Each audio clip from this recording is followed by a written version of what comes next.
Ladies and gentlemen, we now direct your attention to Commissioner Kuhn's box, situated at the home plate side of the Reds dugout, where the ceremonial first pitch will be thrown out by the widow of the inspirational leader of the 1961 National League champion Cincinnati Reds, Mrs. Fred Hutchinson.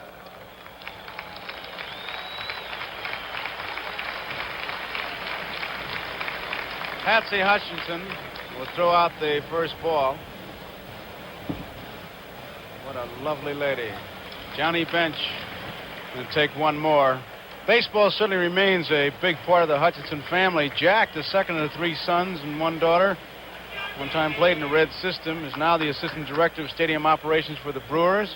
Rick, the oldest son, a former player at Florida State. Right behind him, one of the Hutchinson boys. Chub Feeney next to Patsy. Doesn't seem possible that Fred has been gone since November 12, 1964, but certainly memorialized with the Cancer Research Center in Seattle. There go the Reds.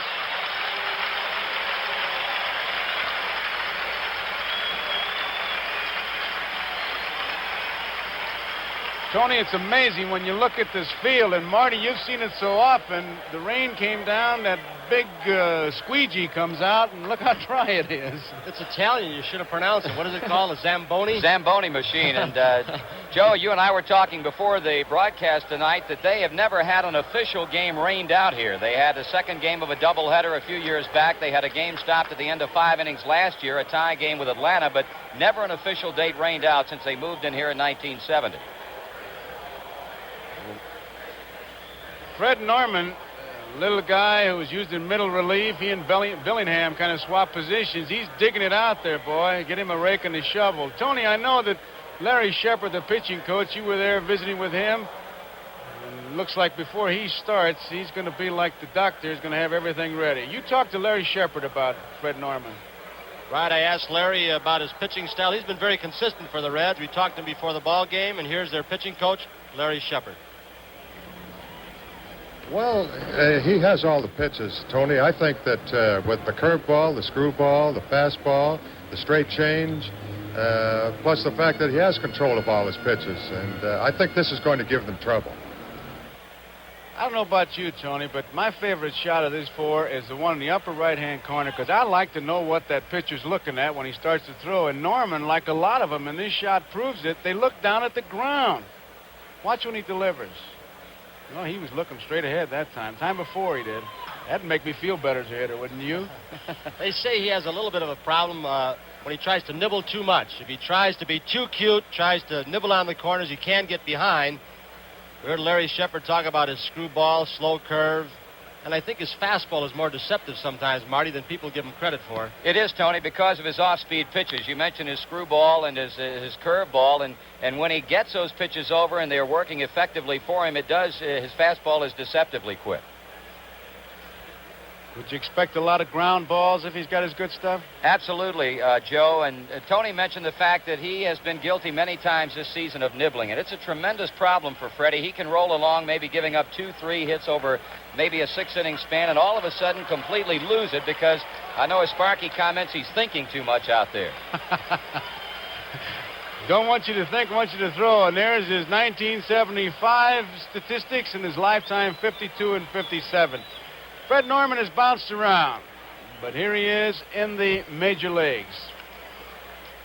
15th pro season. Here is Juan Beniquez, who is known as a fastball first ball hitter. You might say that about most of these Red Sox. An aggressive club. Takes it high, ball one. Manager Darrell Johnson made a change in his lineup with Beniquez in left field and Yastrzemski at first base.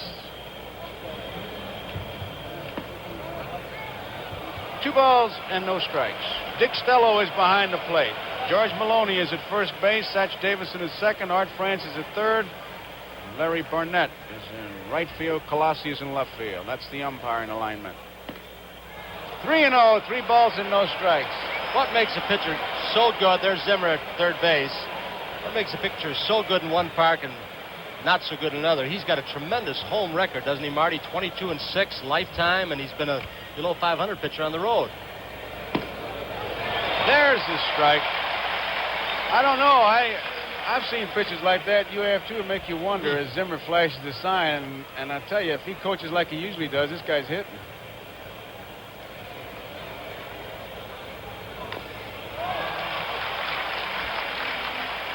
Johnson, he turns him loose.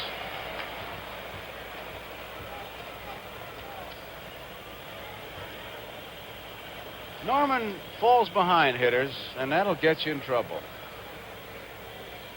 Wants a new baseball. I love that. Now, the umpire put it in his pocket. 2 pitches later, going to give him the same ball. It's going to be all right. The pitchers tell me they can tell. That little seam is out of place. Oh, sure. They tell me that, too. You believe them? I believe you. You're sitting right next to me. They're not. Straightaway center field. Geronimo has plenty of room.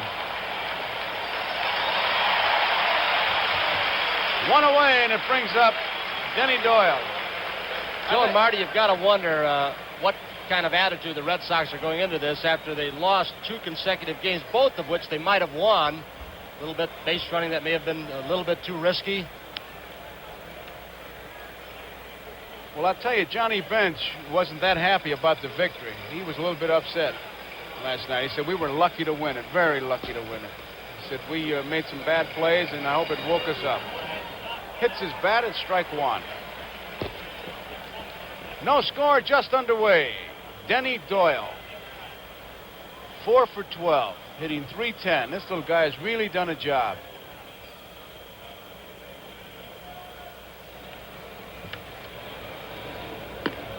That was a slider way outside. You got a good look at that slider as it broke quickly. He's got from a great hometown, isn't he, Marty? What is it, Caves Creek or something? Caves Creek. Got a lot of people up here in support of Denny Doyle, Joe. He's a graduate of Morehead State University, and a lot of his old college chums are here at Riverfront Stadium tonight to see him play. You figure Caves Creek is, they turned down the stop-and-go light and they're all here? One of my favorite towns. There's a pitch. He didn't have a good cut at that ball. It looked like he was fooled on that pitch by Norman. 2 balls and 2 strikes, 1 out. Marty, what kind of fielder is Freddie Norman? He's not a bad fielder, Tony. He's done a pretty good job this season. Did some fine fielding plays, turned in some fine fielding plays against Pittsburgh in his last start in the league championship series. 2-2 pitch. Morgan. 2 outs. I like the way he shakes off a pitch. He really sneers it off. You know, he gives you that tough upper lip. Just sneers at you. Be surprised how many funny faces pitchers make. And sometimes you're down in the crouch. I used to have to laugh sometimes. They just give you, they don't mean it, you know, but they just bearing down so much. I guess their expression depends a lot upon whom they've got to look in at. I didn't mean that. Yes, you did. You really did, Tony. Here's Yastrzemski. 2 for 11 in this series. Takes a fastball high. Boy, he was out there mighty early. Bus got out there about 5 o'clock. He had taken a cab an hour or so earlier. They're ready.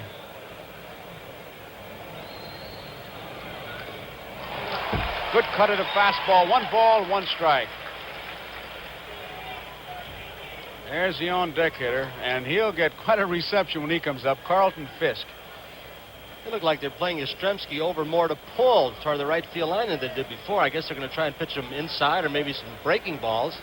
There's a good shot of it. You can always gauge it by the center fielder. Geronimo's in right center, and look at Concepcion, the shortstop.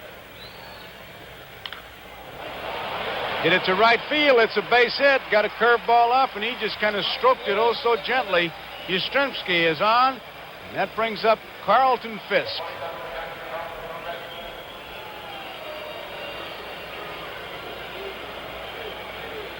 Well, I tell you, if I'd have been catching, I believe I'd have made the same kind of a beat. Because I only changed my mind after watching the replay about 18 times today. Not too bad. I thought it'd be worse than it is, Marty. These fans didn't give it to him too badly. No, they really didn't, Joe, and it was somewhat surprising. But I guess the biggest reason was the fact that it was a play that had the Reds ultimately coming out on top in the ball game, but he really put up quite a storm at home plate. Carlton Fisk. There's his strike. He's 2 for 9. 1 home run, 3 runs batted in. He's been a good hitter for the Red Sox in this series. He got it going last night. Tremendous home run.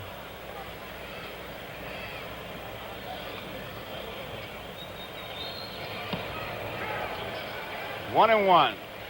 Mrs. Fisk. She just keeps up that applause. Ah, the lonely life of the pretty wives. Come on, Pudge.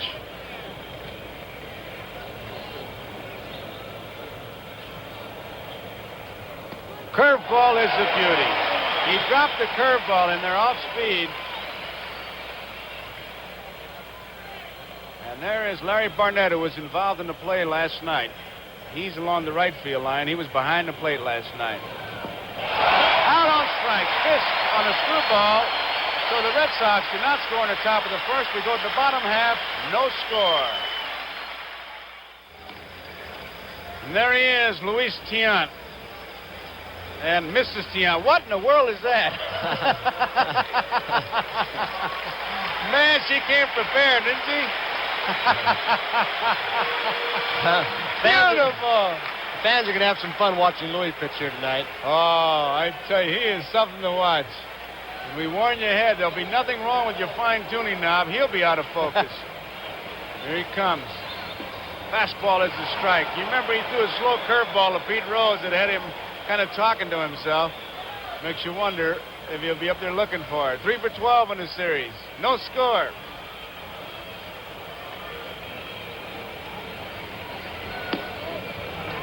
One and one. Rose hit the ball hard off him up in Boston. He had 3 balls on the nose.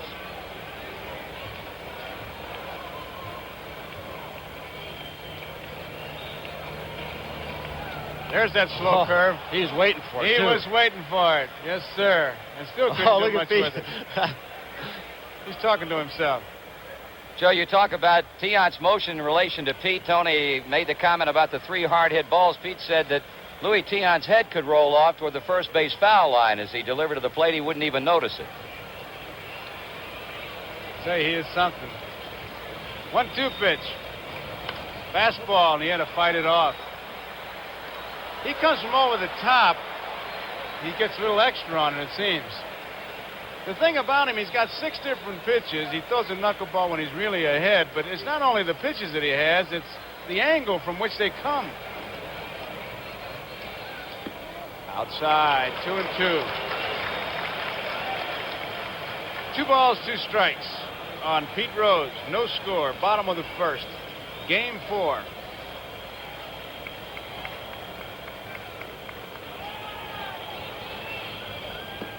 Ball 3, breaking ball. 3 balls, 2 strikes. Tiant has been outstanding in 5 of his last 6 starts.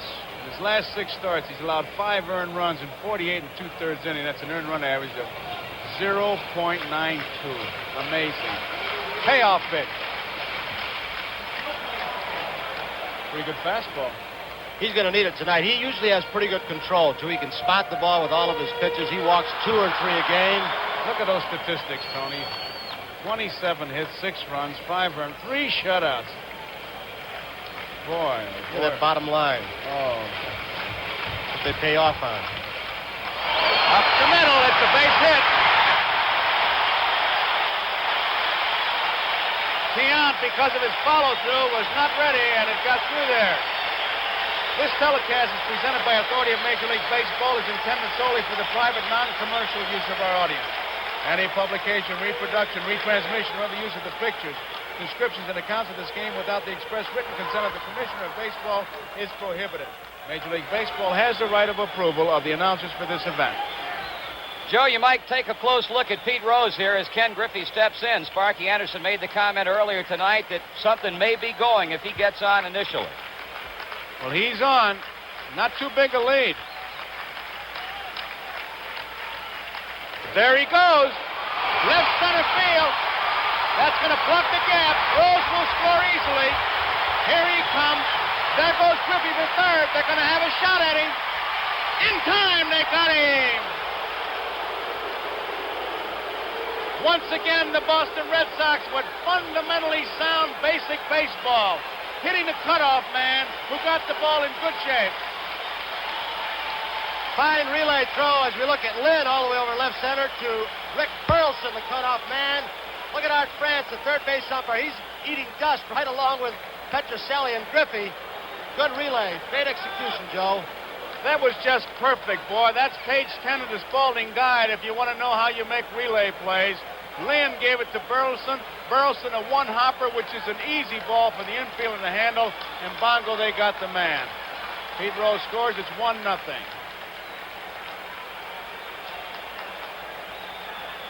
Here is Joe Morgan. Hit and run play. Marty, you hit it right on the head. You said something would happen. It didn't take long. Ball one.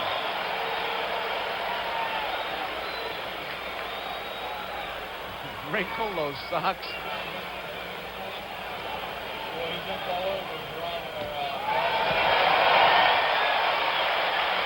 2 balls, no strikes. A single by Rose and a double by Griffey, and it's 1-0 Cincinnati.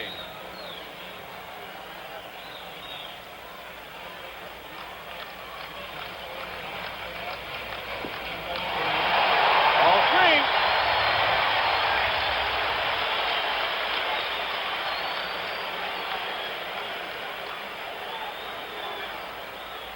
3-0 pitch. Strike is called. Burleson, the shortstop, really over towards the bag. A lot of room between Burleson and Petrocelli. Look at that. Man, he drive 2-3. Now we'll see it. What do you think, Tony? Well, let's hear what Joe Morgan says. We had a little audio tape or videotape with him before the game. We asked him, what about Luis Tion's move? Let's hear what little Joe's got to say about Luis Tion. What will you do about it? Well, Tony, Louis has a quick move at first, which is a legitimate move, and he also has a balk move at first. And he interchanges the two, and I think it throws the umpires off a little bit. His balk move, he starts his throw to first base without stepping, and on his regular move, he does step. What a lead Joe's got. He's got a big lead as Perez waits. They throw it back. He just made it. Dropped the ball. You can tell the big lead because Morgan can get at least 1 foot on the artificial surface. That's the yardstick. Pete Rose, when he broke, he was in the dirt area. But watch Morgan. If you can get to the artificial surface, you got yourself a good lead. There he goes measuring again.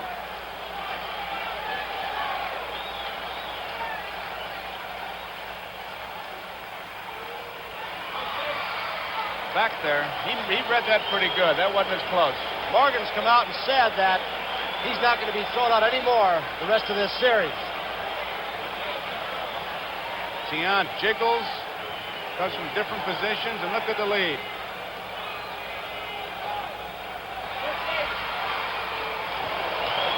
Man, we got some battle going here now.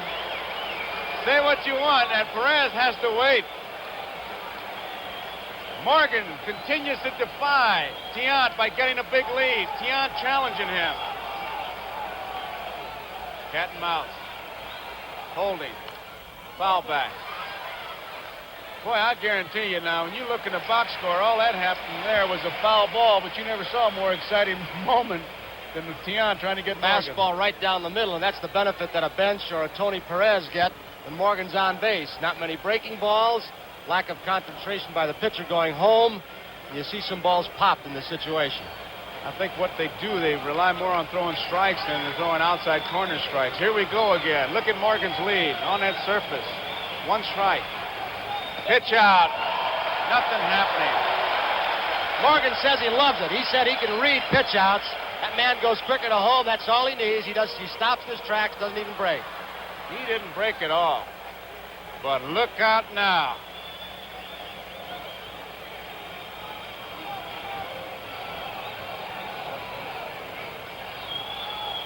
Holding. Bouncing ball. Burleson's only played first base. In time. Nice play by Yastrzemski at first base. George Maloney, the umpire. A double call to make sure that everybody knew he was out. Burleson made a good play on that ball. He did, throwing off balance, couldn't get much on it as he was going a little bit away from first base. Johnny Bench with the score 1-0 Cincinnati. Single by Rose, double by Griffey, and that snapped Tian's streak of no earned runs in his last 27 innings. Johnny Bench 3 for 12 in the World Series. They won't give him too much to hit with first base open.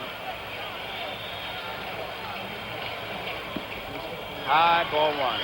The on-deck batter is George Foster, a good hitter, but not the threat to hit one out of here that Johnny Bench is. And there you see Foster. Morgan just kind of cruising around second base. Boy, that's when he's the most dangerous. 1-1. Perez and Bench have had a couple of pretty good swings, just missing. Of course, that's been said a lot in this game, hasn't he? Just missed it. Just didn't get it all. More often than I just got it. Tell you, man, they really play it deep. Look at Burleson, the shortstop, way back there. He may have to hit a relay man to get it to first.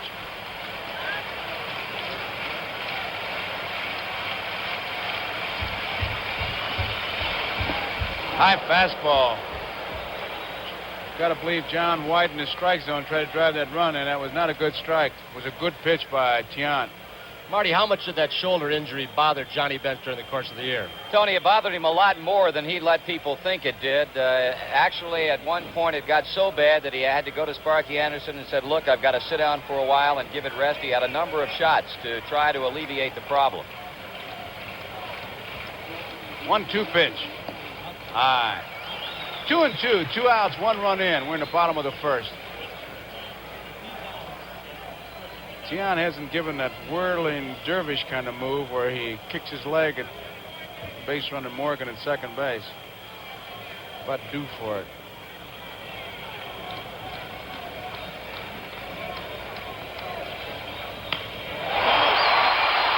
Way back there, right center field. Slow curveball, and it drops for the extra base. Morgan scores easily. Bench has a double.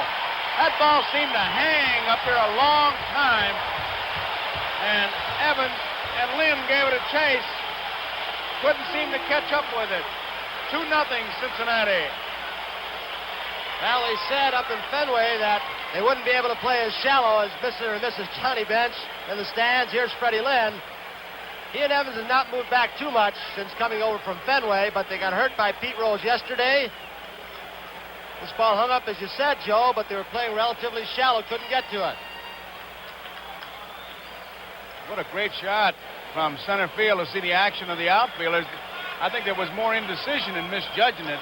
What great hitting by Bench, too. An off-speed pitch. You expect him to pull it, maybe even foul, but he was going the other way all the way. Here is George Foster now. 2-0 ball game. Cincinnati out in front.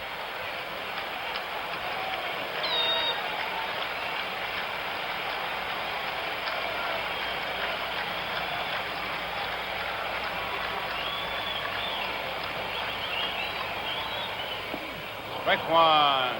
Breaking ball. A lot of room in the outfield here, and Johnny Bench took the pitch to the opposite field.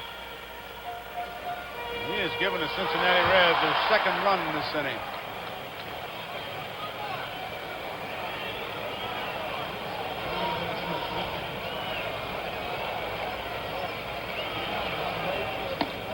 Fastball inside. 1 ball, 1 strike.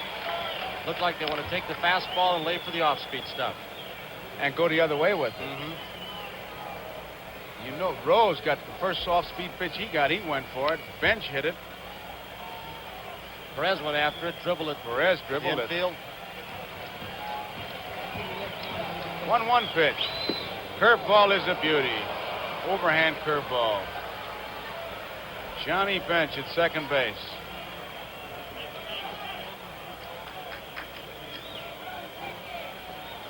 Two runs in. We're in the bottom of the first. Tian.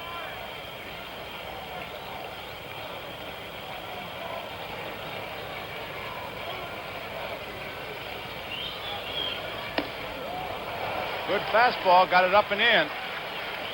2 balls, 2 strikes. They're very shifted way over for Foster. Yastrzemski at first base, way wide of the bag as Concepcion waits. There's a good shot at defense. Look at Yastrzemski, how far he is from the bag.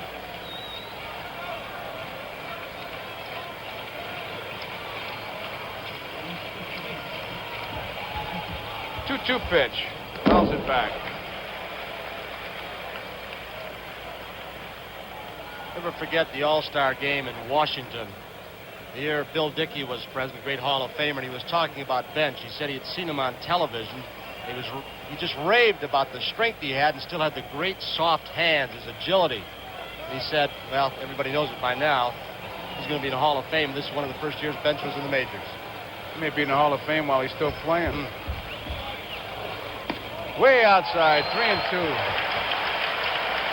I tell you, it's guys like Bench and Morgan, and, well, Yastrzemski, even Fred Lynn, Jim Rice, who answered the question, are the ball players of today as good as the ball players of your time?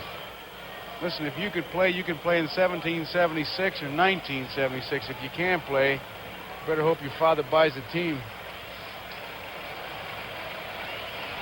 Here's the payoff pitch. Deonta Foster. Hot smash to Petrocelli, but he was right there guarding the line.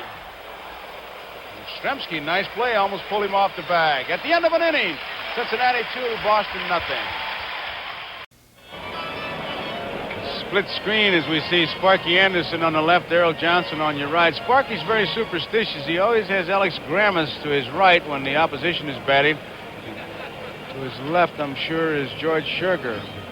Darrell Johnson is kind of sitting there. 2 contrasting personalities managing these teams. Sparky's bubbling all the time, willing to talk to anybody, and Darrell Johnson not rude, but he's been kind of short with his answers.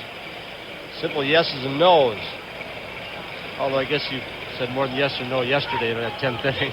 I kind of think he did, Tony. Here's Fred Lynn, 3 for 11 in the series. Against Fred Norman. Red Sox trail 2-0, top of the second.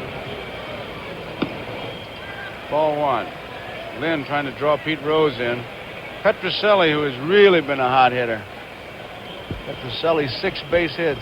Petrocelli and Burleson tied for the Red Sox lead in hits. There's the strike.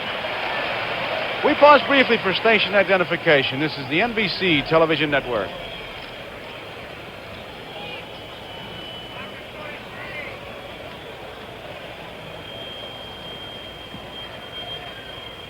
One pitch. Look at that bench. He scooped that up like picking cherries. Watch him just grab that ball like it's a tweezer, a giant tweezer. Hello there. He's got a magnet in that glove, Tony. Isn't that something? When a catcher does that, the pitcher never looks wild. Down the left field line, maybe playable. It's near the stands and into the stands. You know, some catchers will make a pitcher look wild. They're jumping around and moving. Bench. Nobody ever looks wild. He's the kind of guy you want to say, well, he can do it all. Then you say, well, he doesn't run too well. But then you look at what he's done, 12 of 12. He's an excellent base runner. I think the best yardstick you can use on the franchise, and that's what he is that when a young catcher comes up, and I hear it so often, he's a young Johnny Bench. And then you look at Johnny Bench, the young catcher's older than him. Never thought of it that way. 2-2 pitch. How many times have you heard it? Young guy comes up and says, oh, this guy's a young Johnny Bench. He's 28. Bench is 26.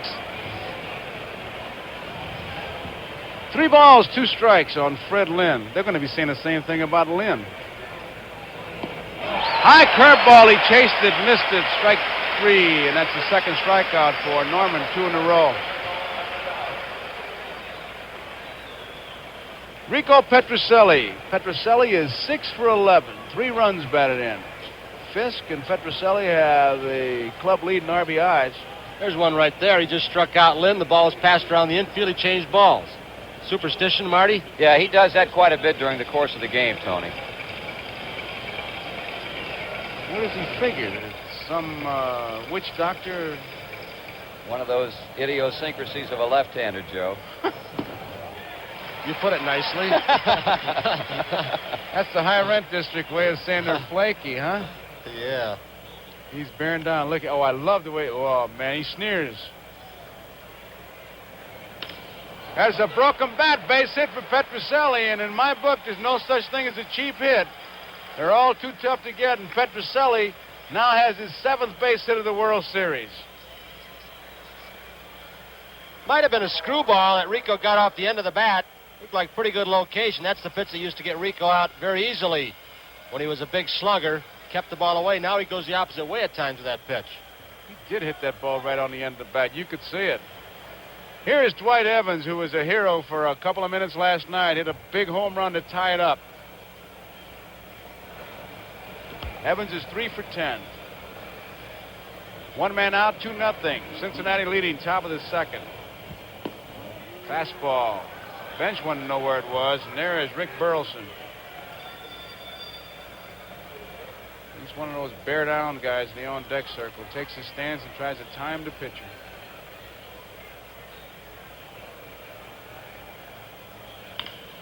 Bouncing ball to Concepcion. To Morgan, 1. That's all they're going to get. Evans can run.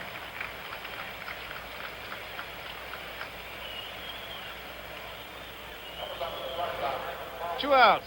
Rick Burleson is a batter.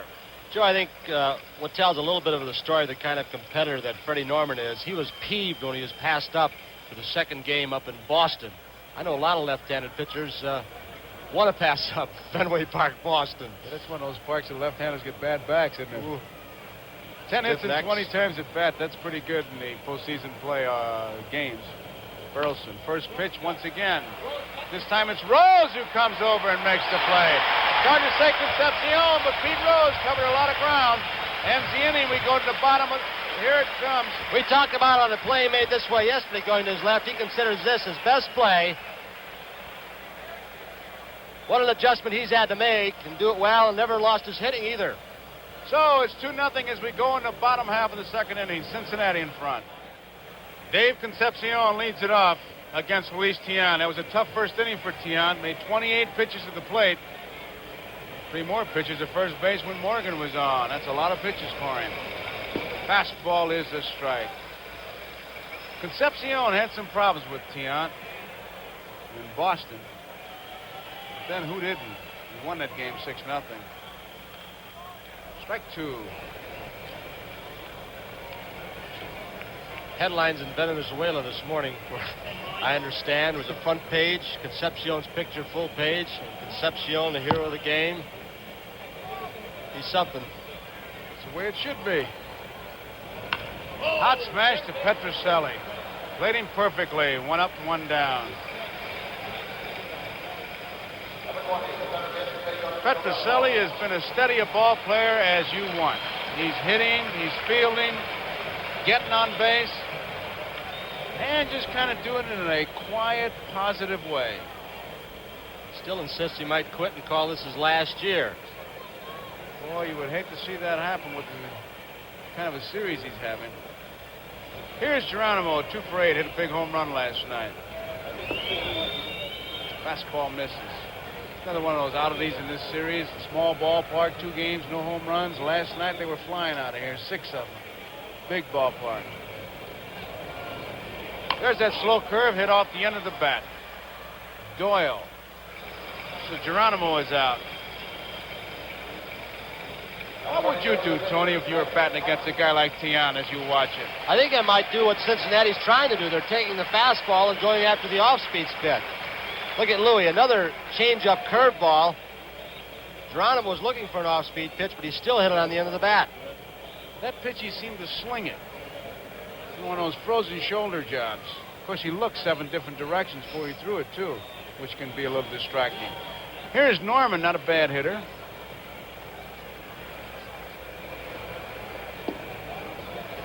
Louis tells a great story on his dad, the former great left-handed Cuban pitcher. There's Rose pitching in the Polo Grounds.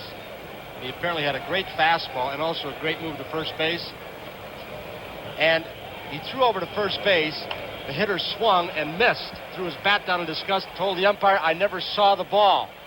And then, now listen to this. How's this for a ball player's excuse? He reconsidered and said, "I thought I got a piece of it." Dion plays, it's a true story. He threw to first. The guy swung and went back to the bench and said, "I thought I got a piece of it." He said, "I got a piece of it." Louis claims it's true. Left field. Beniquez is waiting, makes the play. I'm going to have to ask Satchel Paige about that. That sounds like his kind of story. So at the end of 2, Cincinnati 2, Boston nothing. We'll be back here for game number 5 tomorrow night of the 1975 World Series. Joe Garagio's Baseball World will be on, and you've got Max Patkin. He's been in every park in the world. That's right. You know, he's the last of his breed, which it all began, at least in my memory, with Al Shack as the Clown Prince. And Max does a very physical show. We went to Rochester, filmed him, and I think you'll enjoy it. I don't think there's going to be any more after Max. Here is Tiant to lead it off. We're in the 3rd inning.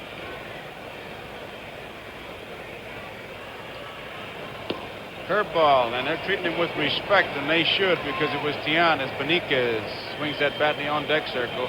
Tiant got himself a base hit when they were at Fenway. And it's ball 2, and he did miss home plate as he came around. He went back and tagged it.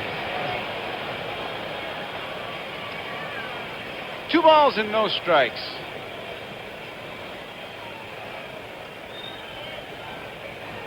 Ball 3. I tell you, it's easy to see why they would love this fella, especially in Boston. You got to like him. He's a bear-down guy, gives you everything he's got.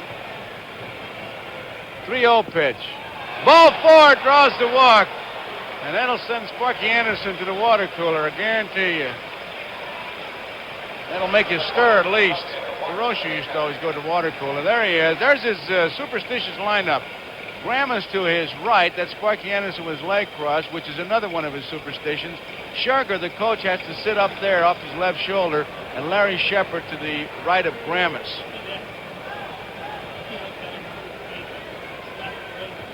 Sure has worked. It sure has, especially if you got good hitters. There is Norman sneering off a pitch, and Beniquez hasn't taken his eyes off him. Look at the concentration on Beniquez.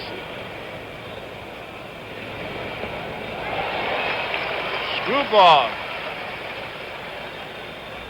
Let's see if their eyes meet. I mean by that, after he gets the sign, if Beniquez will pick him up right away, Tony. He's got it. Another one, same pitch. 2 strikes.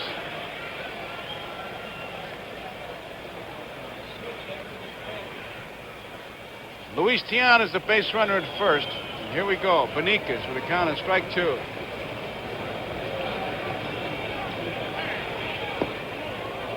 Good spot. 3 screwballs in a row. Beniquez, as you obviously can tell by those first 3 pitches, respected as a fastball hitter. Tony playing behind Luis Tiant at first.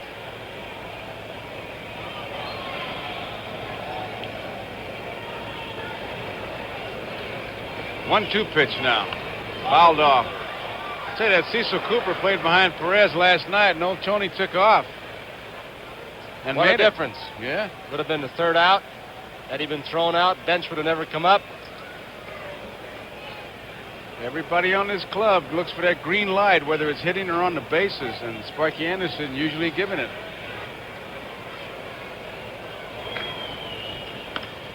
Foul ball, it's out of play. He's really spotting that ball well. He's keeping the ball the outside part of the plate. He walks about 4 per 9 innings. Been more of a strikeout pitcher than you'd suspect a little guy like he is would be.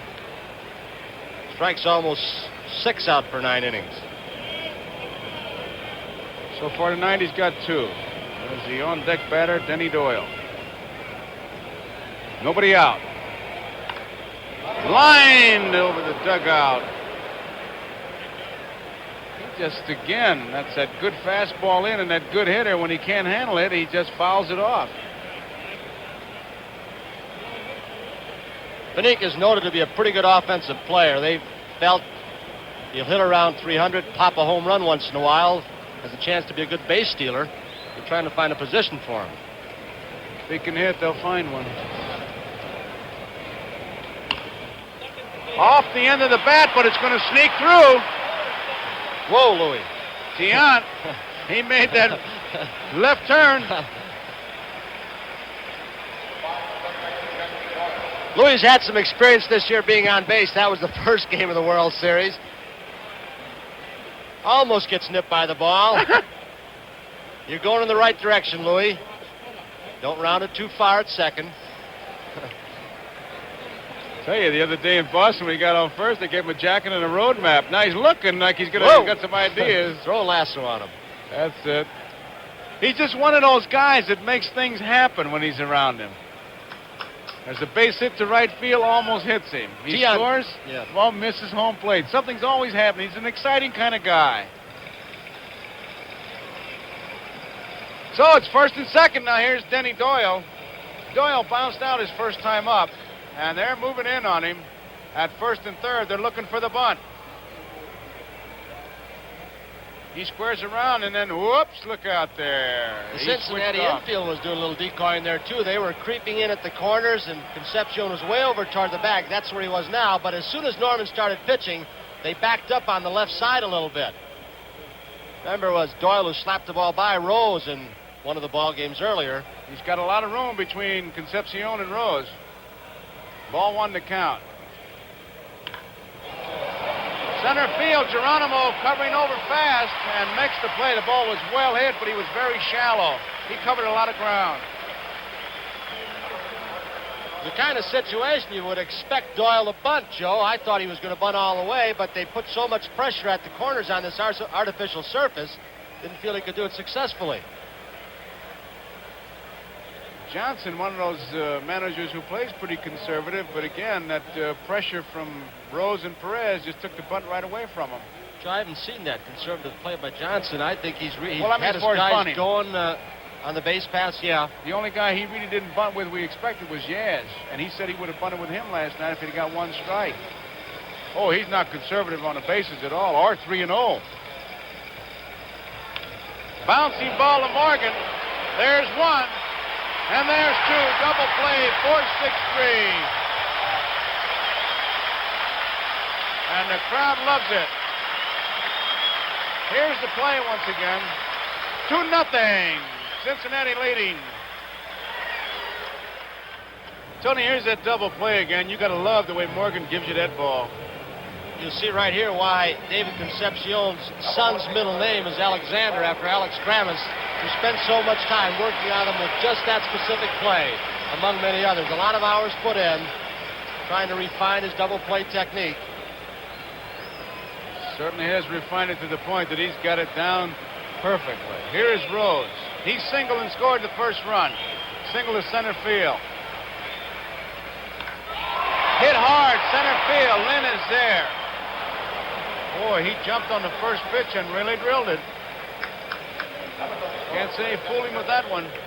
Here is Griffey. Griffey doubled to left center field to drive in Rose, but then was out on a tremendous play by Lynn to Burleson to Petroselli. Ken Griffey, 318 his last 44 games. Ted Kluszewski simply says he's our Ralph Garr with power. And I think that pretty well says it all. There's the strike. Joe Morgan in the on-deck circle. Marty, I think everybody around here feels that Griffey has the potential to be another Joe Morgan. He's got a little bit of power. Clue says he might hit 20 home runs someday, and of course he's got the great speed. That's right, Tony. He last year had a terrible habit of going after bad pitches, and they worked that with him on spring training, and he seemed to really cut down on that problem during the regular season, primarily when at good pitches, and it really paid off for him. He's up to now with a 1-1 count. What a pitch that was. I've got a question for you, Joe. All right. If you had had Griffey's speed as a player, what might you have done? Probably an artificial surface, too? Oh, that too. You can have it all. I probably hit a hard 260. Fenway Park's wall in right field for you. Okay, here's the 1-2 pitch. A hard 260. Hard 260. What's a hard 260? Anything I hit's hard, man. 2 balls and 2 strikes on Griffey. In addition to not being able to hit, I also couldn't run. Right back to Tian. He's got this one and over to first. You had a hard 4 base hits one World Series. Don't discount that. You can catch lightning in a bottle once in a while, Tony. Here is Morgan. Boy, I try to figure out the pitches that would give him the most trouble when he was on bases. You know who's at the very top of his list, not playing now? Pete Rickard. You remember Rickard? Yeah. He had a good move. Dodgers. He made it tough on Morgan. Out of play. Joe says the toughest right-hander in baseball is Andy Messersmith. And, of course, one of the top throwing catchers is Steve Yeager, the Dodgers. And yet Joe went 13 for 13 stolen bases against the Dodgers. The moral of that story is, don't believe a base stealer. One strike pitch. Ooh, he had some ideas on that slow pitch. Well, Morgan simply says, nobody's going to stop me from stealing. Some make it tougher than others. There was that pitch is a tough pitch to handle. He missed the inside corner, but he shoots for the belt buckle, and there's nothing you can do with it. And he really twisted and turned on that one. He took a good look at the center field bleachers. Here's a shot from behind. The pitcher, here's what it's going to look like in the outfield. You know, Tony, it's a funny thing as a catcher, all the years you spend with the ball coming towards you, but the infielders and outfielders, it's going away from you. You know what I'm saying? Makes a lot of sense so far. I know, but I mean, it's a different perspective, like when you sit in a ballpark. Like right now, this is where the infielder would see it. Right? Yeah. I mean, a catcher's view, it's always going to come to him, so you're not leaning forward. I know. It's the same thing with adding with the catches. It's that theory you got. Get it, man. I can see that blank look. It's a look you get when you start to blow up the footballs. I know. That ball's well hit, but Benitez is out there this time and makes the play. So used to Yastrzemski, he had it covered well. 3 up and 3 down. It's 2-0 Cincinnati. Top of the fourth, 2-0 Cincinnati out in front, and with our handheld camera, there it is.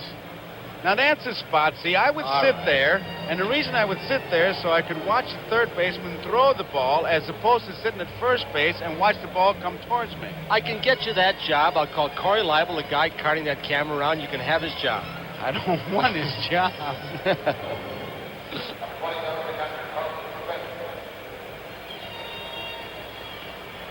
Norman against Carlton Fisk. It would be easy to say right now, Joe, that Boston is down, but it's the World Series, and I know they're not. They know what they've been through this entire year with Baltimore in pursuit. No way. The only way they're down is on that scoreboard. They're trailing by 2, and they're going to try to get some runs. You don't get down. You play it in the series.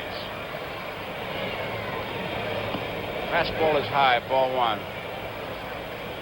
I'll tell you one, there is Fred Lynn. I'll tell you one thing, that Rose is way back there at third base. He's going to have some trouble if he does come up with the ball. Long throw for him. 2 balls, no strikes. He's had some arm problems, too. His shoulder, Marty? Well, he had some elbow problems, Tony, but going into the playoffs, he said they had completely cleared up for him. 3-0. Norman behind. It's 2-0. So every time those Red Sox get a runner on, that time runs at the plate, and they got some gunners. There's the strike. Dick Stello raises that right hand and strike like he's posing for that baking soda ad. Big, powerful arm up there. 3-1 pitch. Well hit, in the gap, left center field. Could be extra base, but look at Geronimo get over there and cut that ball off. Fine defensive play, and there's that raw speed Plucky was talking about. I'll tell you, Joe, Tony, he can do it. He is considered by many to be the best center fielder in the National League, and as you mentioned, on artificial surface, it makes it all the more difficult as you see him sweep deep into the gap in left center field to cut that ball off and really recover and get a quick throw off to the infield to keep Carlton Fisk to a long single. You could see from that outfield camera following him how far he got over in that gap. And that's what Sparky was talking about, that raw speed. Because when it hits that artificial surface, it really jumps. And here's Lynn, who was out on strikes. Strike 1, foul tip. Geronimo's fun to watch from up here because you can see the ball hit the bat and you can see his movement. something you can't see when you're down at ground level. You've got to watch the ball off the bat like a tennis match. But we can see it both from up here. And he's moving even on a foul ball, getting the jump. You know, he's going to get in a position sometime tonight when he's going to be right in line with our camera, and we'll be able to take a sneak preview. Way outside. He's way over now in right center field. Not way over, but he's towards the right field side of the bag. You line up according to the second base bag. It's 1 ball and 1 strike, 2-0.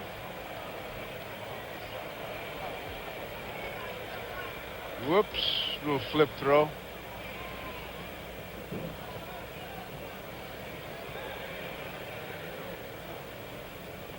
Nobody out. 2-0. Cincinnati leading.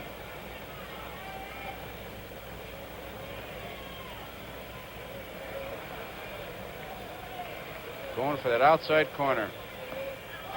Strike. 1 ball, 2 strikes. You know, baseball can get very basic to the point that the team that wins is the team that stays away from the double play. There is Geronimo. Let's watch Geronimo. Now, this is a ball that was not even hit by Freddie Lynn the last swing, and you can see before the ball was hit, obviously, he's going toward left center field. 1-2 pitch on the way. Line foul. Starting to say, Tony, and you've heard it, where the managers say, if you can stay away from the double play, and on defense, you got to cut that ball off to keep it in order, and on offense, hitting to the right side, bunting, moving the guy around. Double play, that's the rally killer. And if you can keep it in effect when you're on defense and stay out of it when you're on offense, you got yourself a pretty good ball club. And both these clubs are able to do that. Geronimo has just kept it going here by cutting that ball off that Fisk hit. Here's the 1-2 pitch. Outside. Perez, you can see behind Fisk. He'll not be going anywhere. They're looking for a big sock from young Fred Lynn. Tap foul.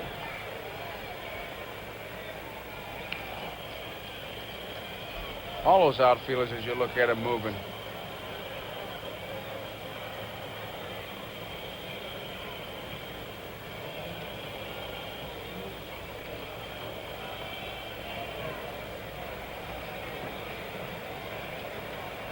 Lynn hits best when he tries to go the opposite way on left-handers. He appears to be trying to pull the ball more than anything else.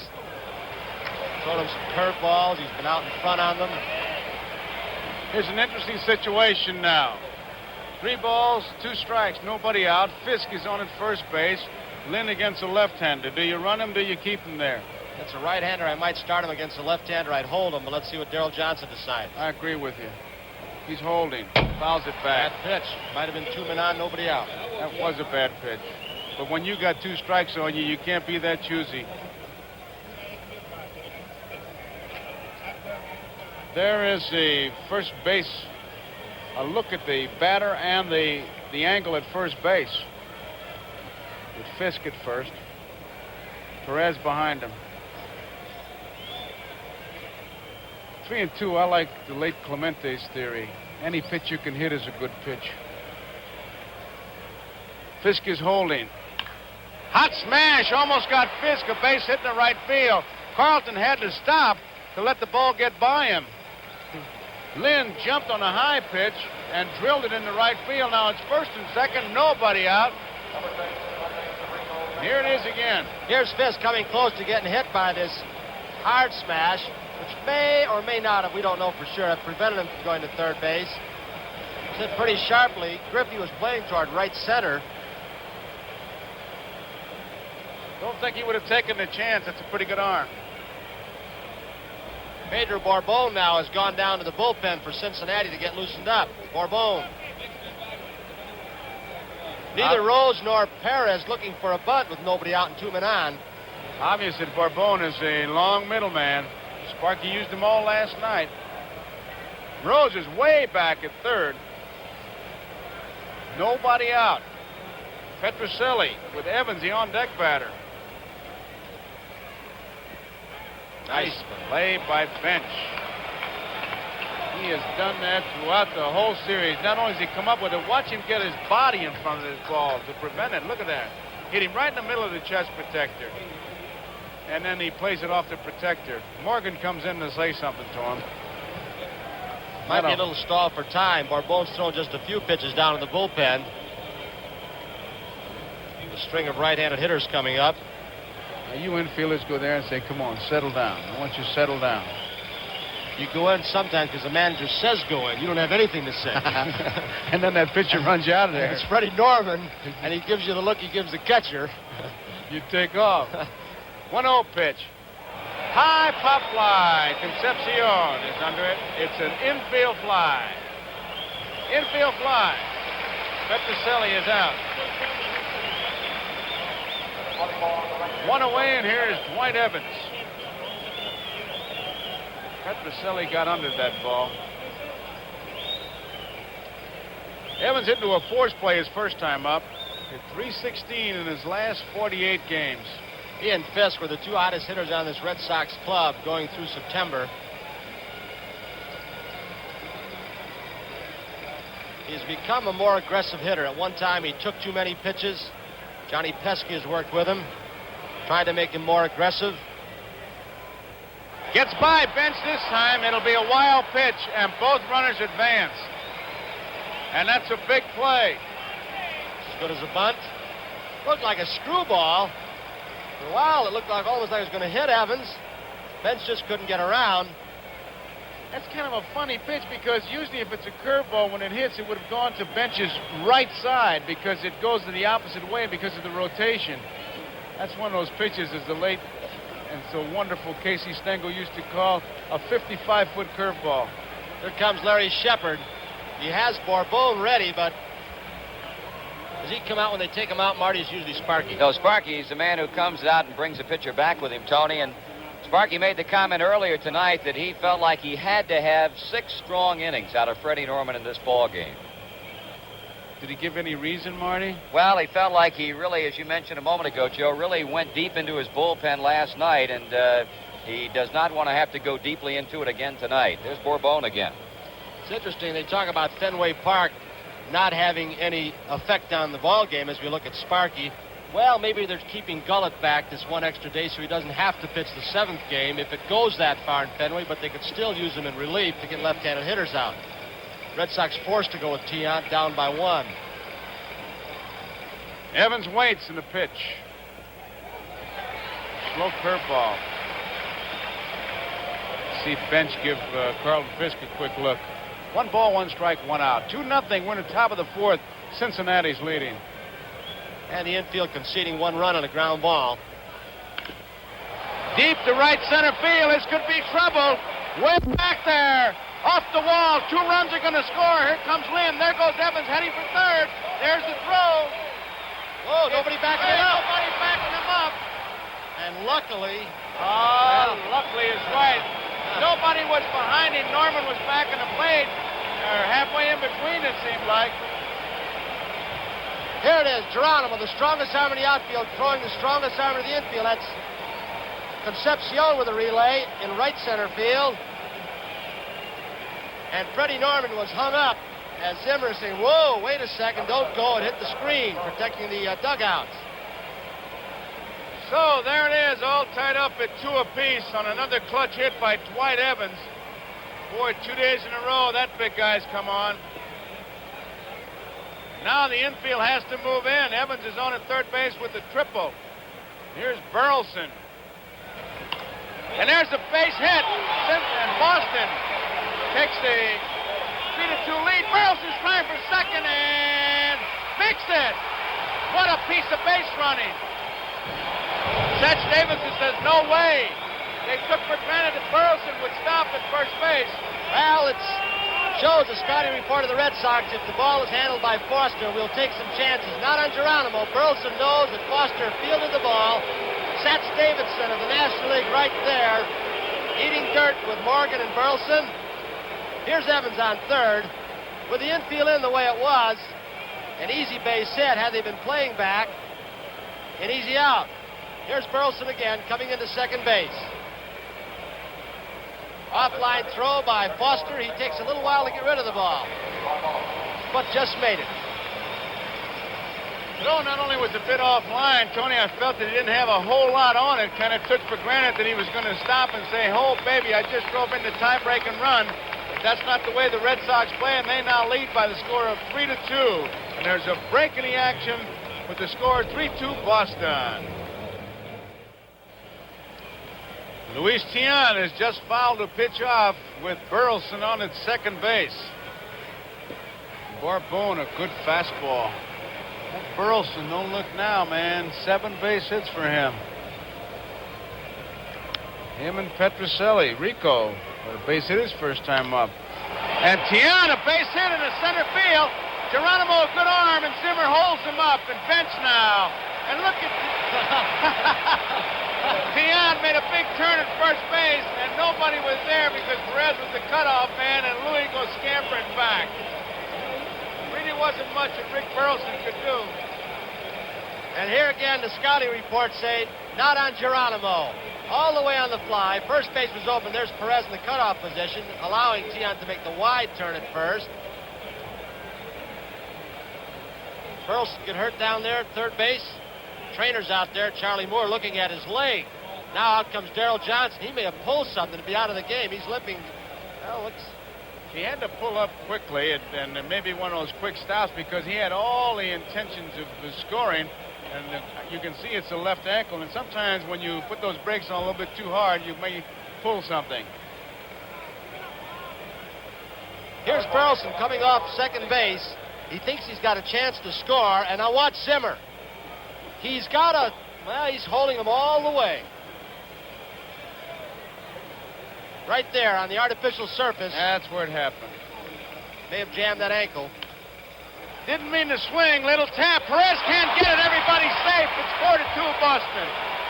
Looked like Tony took his eye off the ball as Benitez ducked a high fastball.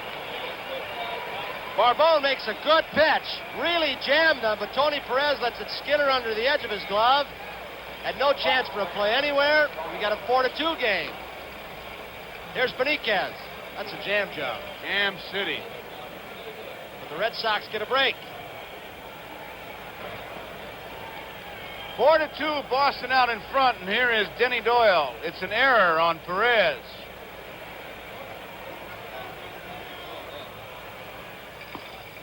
Strike.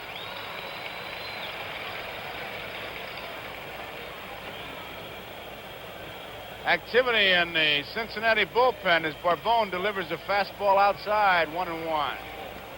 There is Clay Carroll, the Hawk. It would be redundant to say he was in there last night, because anybody who warms up tonight, you could say that about him. That's going to be playable.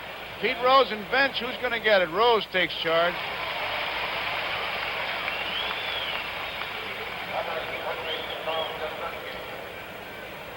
There's Tian visiting with Morgan.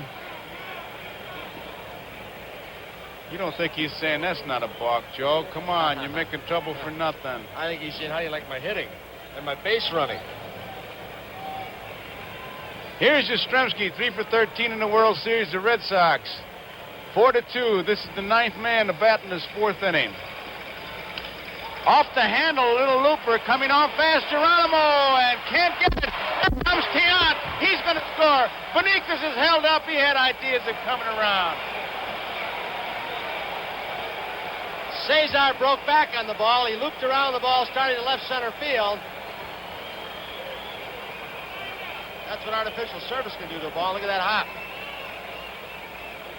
So the Red Sox have taken a 3-run lead. It's 5-2. And here's the man who got it all started, Carlton Fisk. He drilled one into the gap in left center field. It was cut off by Geronimo. Fisk has taken plenty of time to give Tian a little chance to breathe here. Tian's been on base both times. He walked in the 3rd. Now he's come around to score after he singled. There is Sparky Anderson. He's giving signals to his people.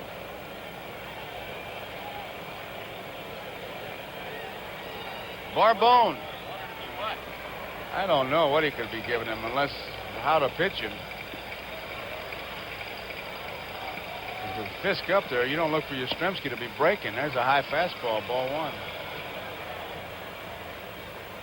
Big inning for the Red Sox.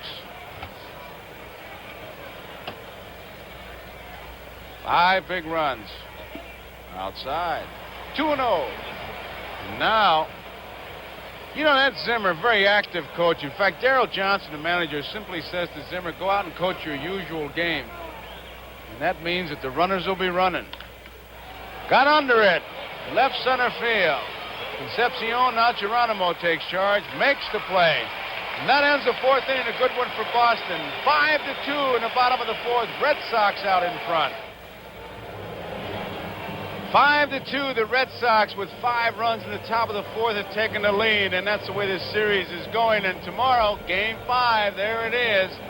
Begins with the baseball world, and you'll get a good look at the last of his breed. Max Patkin, the baseball clown, will be our show. And then if Boston should win this game, of course, we go back to Fenway Park for Game 6. Game 7, there's a lot of ifs, I'll tell you something, but these two clubs, evenly matched, fundamentally sound, and every game has just been a real battle. Game 5 tomorrow. Game 6 will begin 12:30 on Saturday Eastern Time, should Boston win this game. And there goes Tian into some gyrations now. He give it a little dipsy-do. He starts putting it on a little bit more when he gets ahead. Liable to see a few knuckleballs. Now he's starting to look around. He's got those hinges in his body all oiled up, and he'll start to flop around with that Raggedy Ann arm of his. A real battler, this fella. Right field. Way back there it is. Man, he gave it a good chase. Foul ball. Evans playing toward Perez Power, which is right center field or left center field. He has a long run. Not much room there. He has to break himself very quickly. You can see the padding to prevent any injuries in that corner. He came a long way. Not much room down in those corners. Burleson's playing short left field for Perez. Did you see that move? He turned completely to home plate and looked at direct center field. Watch this. If you're sitting in center field, you got to see his eyeballs. Look at that.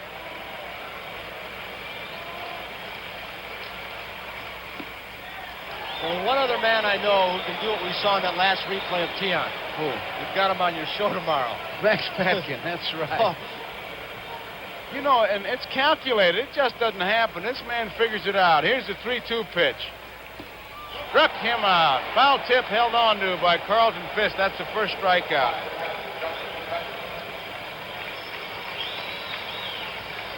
Fisk held on to the foul tip, and that's a play you just can't practice. You're lucky. One of the few plays in baseball you can't say, I'm going to go out and practice foul tips. Why are some better than others? I always felt that Yogi was good at catching foul tips. It has to be a loose webbing in the glove, and he's lucky. How can you go out and practice it? You go up and tell a coach you're going to practice foul tips. You know what he does? He take your temperature. It's like going out and practicing triple plays. I never understood how Yogi could do it with the paws he had. Those little nubs, huh? Johnny Bench, high curveball. I love when he put down those signals. He indicated 3 fingers, and he had that little stub look like 2.5. I wonder what kind of pitch is a 2.5 pitch. Tiant to Bench. He missed outside. Marty, I'm trying to recall the number. Maybe you can. And it's a high amount of games in which the Reds have come back in the late innings to win ball games. Around 39 games, Tony, during the season. It's a lot. Fastball taken.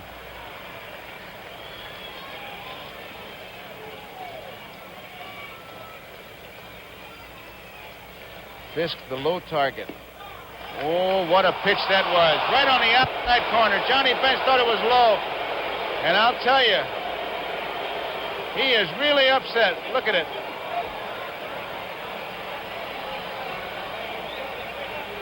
Carlton did a nice job of snatching the ball in a couple of inches. And he gave the umpire a good look. And John gave him a good speech. Fouls it back. I don't think you fool too many umpires these days by snatching the ball back in, do you? I don't think so either, Tony, except that when you don't make your pitcher look wild, Bench does it, Fisk does it so well, you get some of those. Left field, Benitez loses his cap but makes the play. 2 away.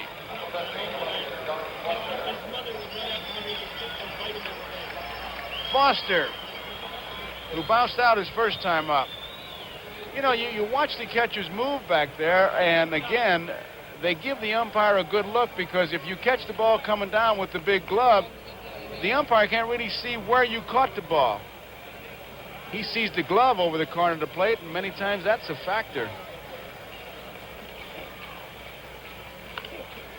Drill foul.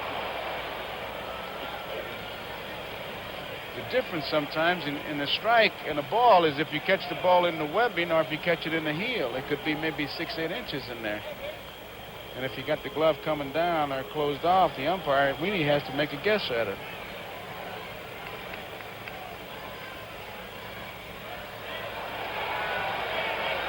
One ball and 1 strike.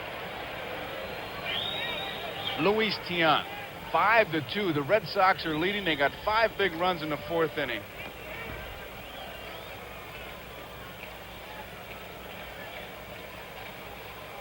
How do you like that? Shook off the pitch in the middle of his windup. 2 balls and 1 strike. As he was delivering the ball, he was shaking off the pitch.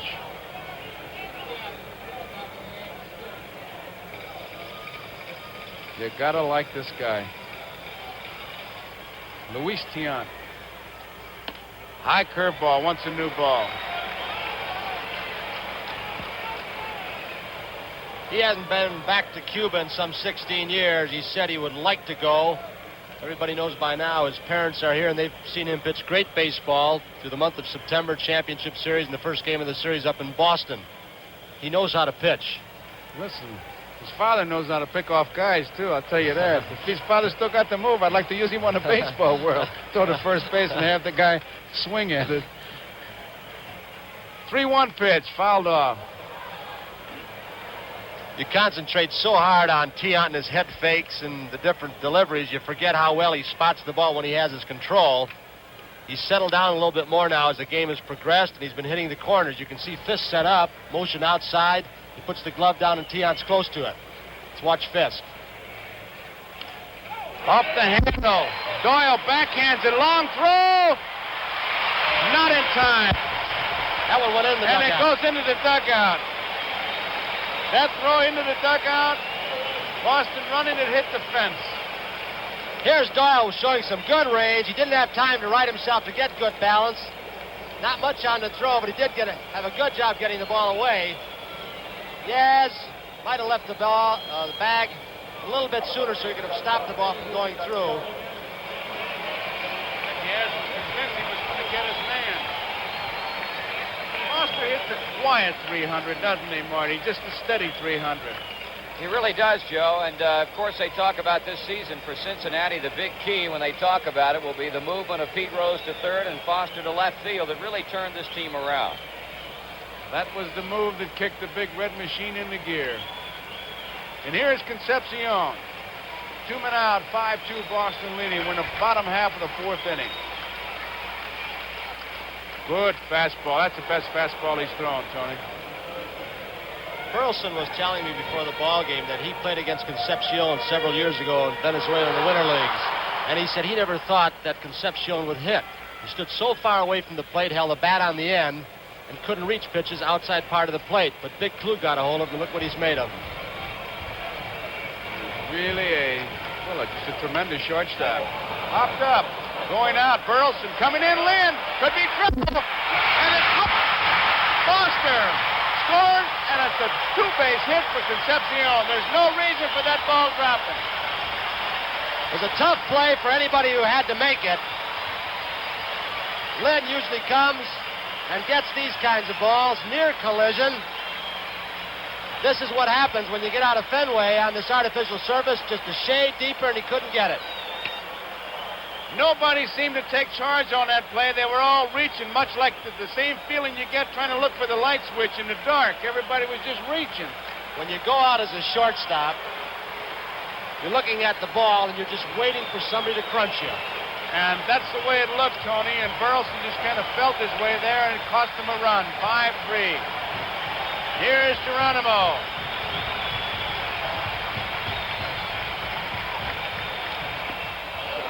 Strike one. Tiant made a good pitch. Concepcion hit the ball off the end of the bat. It was a little pop fly, and the three of them surrounded it. There's some action in the Cincinnati bullpen once again. There he is, the Hawk.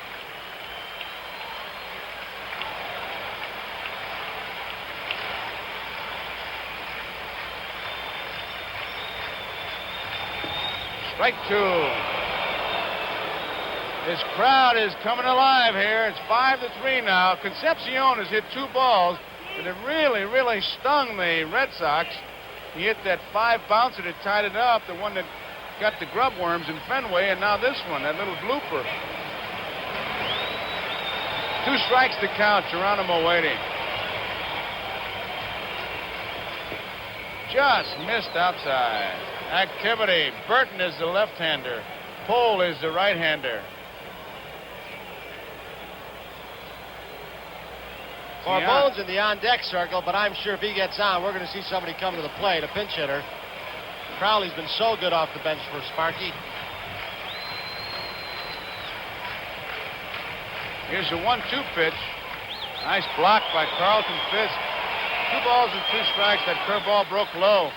Blocked it nicely. Now he's got a nice low target, just like Bench. Look at him block that ball and keep it there. I'll tell you, I said it so many times so far in this series, and this is only game 4. If you're a young catcher, you can follow either one of these fellas behind the plate. Really learn a lot.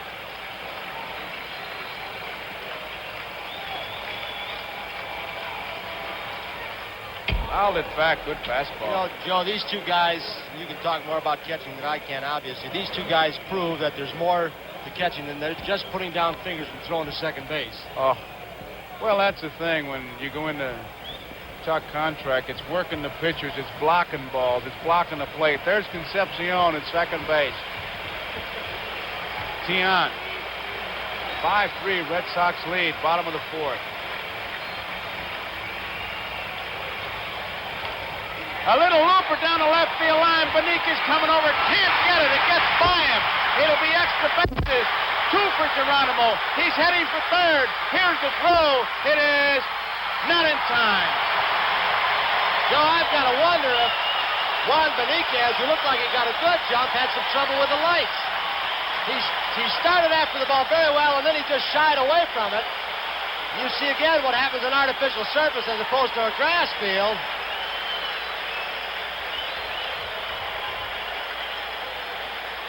Here's the play on the relay from Burleson to Petrocelli. And I believe we're going to have a pinch hitter now for the Reds. Look at that Cincinnati bench. It's 5-4, and Crowley has come out in the on-deck circle. Concepcion, Foster walking by. Tiant, I tell you, a tough luck pitcher in this inning. He got the first 2 men easily, and then Foster hit a bouncing ball. Doyle came up with it. It was an infield hit. Foster went to second as the ball got past Yastrzemski, an error on Doyle. And then Concepcion, a bloop double. 3 outfielders converged, let it drop, and then Geronimo hit one off his handle down the left field line. And Tiant now faces Crowley. 5-4. And Geronimo will lead. Now time is called. Hey, they're an going to appeal appeal play. it. Safe. They appealed. They had to put the ball back in play by stepping on the pitcher's rubber, then stepping out. And the second base umpire, Satch Davidson, says, It was a good attempt on the part of Boston because Geronimo at second base did stumble as he was watching Beniquez run the ball down.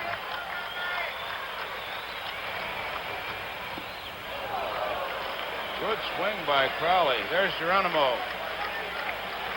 This is his first appearance. Played in his 1973 series for Baltimore. 0 for 1 as a pinch hitter.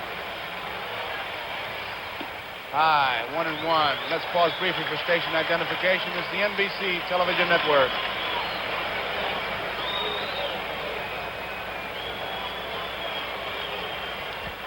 One ball, one strike. Crowley, a pinch hitter for Bourbon. Strike is called a fastball.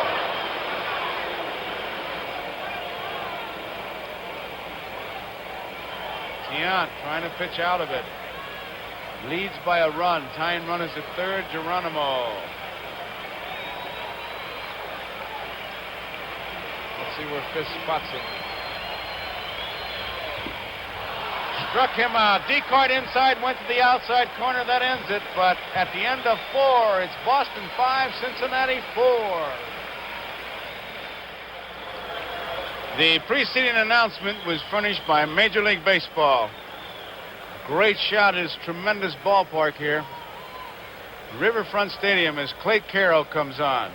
7-5. Hard thrower. This guy rears back and pumps, Marty. Sure does, Joe. He's got the basic pitches, fastball, slider, curveball, and set a new record this season for the most appearances ever by a Cincinnati Reds pitcher. Lynn jumps on the first pitch, is an easy out. He broke Nuxie's record, didn't he? Joe Nuxhall? Sure did. Broadcast with you during the regular season, still pitches batting practice almost every day.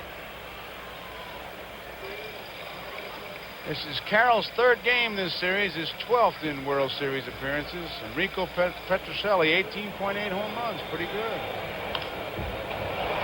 Foul ball out of play. Enrico was going for one. He tried to put a little charge into that one.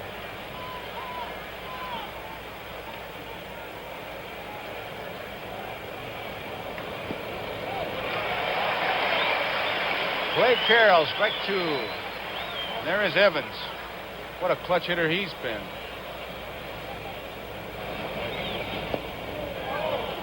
One ball, 2 strikes.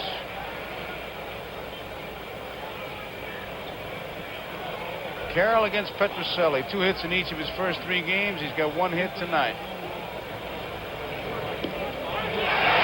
Petrocelli out on strikes. Cut the outside corner.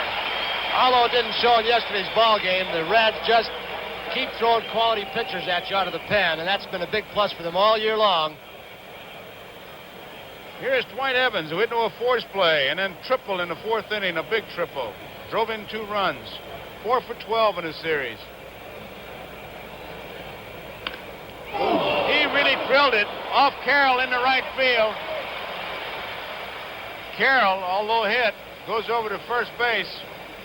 Hit right back at him. Bench calls time. He's going to check with the Hawk. The Hawk is stalking back to the mound. He doesn't even want to rub. He knows his Sparky will take him out. I'm all right. He got jolted pretty good. Couldn't see exactly where it hit him. He's not going to tell anybody yet. He wants to give me the ball. I want to pitch, that's all. Evans tried to say something to him as he was over at first base. To say, how are you? There's Larry Starr, the trainer. I tell you, as many guys they got in that bullpen, Tony, that's got to be a factor. And this guy's a real battler anyhow. Joe, I'll tell you, this guy does not want to come out of the game. In fact, last night when Sparky took him out, he went into the dugout, threw his glove up against the wall, and pretty much made it known that he was not happy at all with it. Let's look again. If we can see where the ball hits Clay Carroll. A vicious line drive. Looked like a sinker, and you can see what a pitcher has. Absolutely no chance at all. Where'd that hit him? Hit him right in the La Bonza, right in the boiler. Right in the boiler. That is chronic heartburn where he got hit. Oh, watch the ball now. He sees the ball, and then at the last minute, it's like he's got handcuffs on. See the ball? Now watch it. He'll look up. See him look up? He's protecting his face is all he's trying to do. Yes, sir. Got him right in the boiler. But he's all right. No, it wasn't the boiler. What was it? La Bonza. He got it. The Hawk is ready. All the folks down in Alabama where he's from, happy. The Hawk is okay. This is Burleson. Look at those statistics. 7 for 13. Time is called something, I think of somebody threw something on the field, a frisbee or something. You know, I said this last night about Burleson, Tony. He's one of those guys that just doesn't take that big bite. He keeps nicking you. They want Foster to throw it, and he hands it to the ball boy. Burleson just keeps coming at you, coming at you. He did it all year.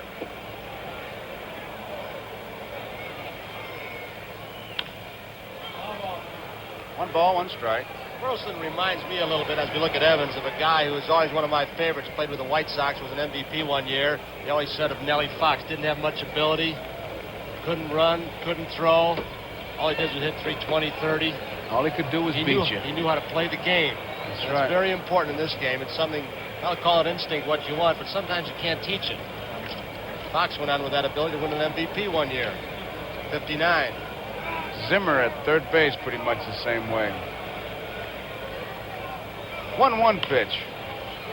Concepcion's going to have to hustle and makes his play at second base, and they get Evans. He could not have gotten Burleson.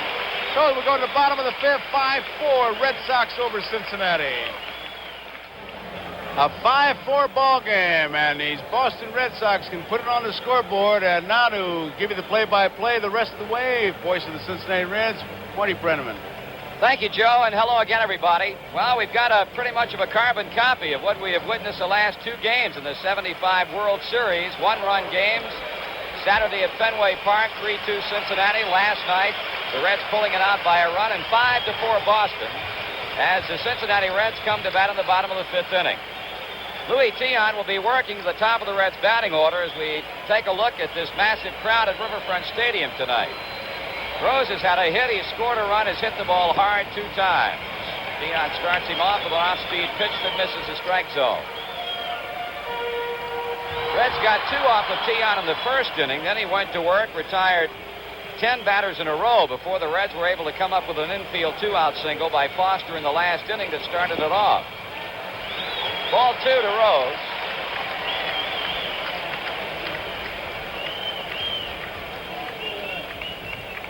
On deck for the Cincinnati Reds is right fielder Ken Griffey. Pitch is foul back. Rose now 4 for 13 or 4 for 14 in the games played so far. Louis Tiant has allowed the Cincinnati Reds 6 hits, while Boston, who has continually out-hit the Reds, has had 10 hits. Cincinnati trying to battle back from behind after at one point leading 2-0 before that 5-run fourth inning. And Tiant a pitch away from walking Pete Rose. Rose checking out third base coach Alex Grammas.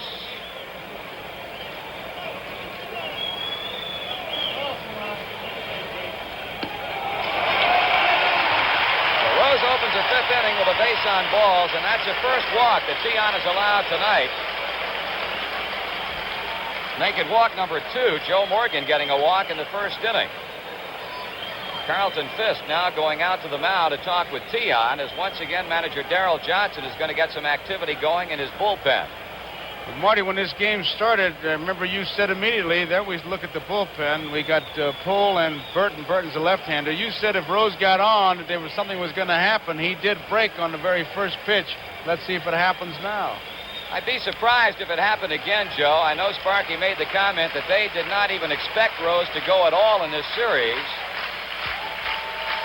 But we'll see. He's on with a leadoff walk, and now Griffey, who has doubled a run across and bounced to the mound in 2 tries.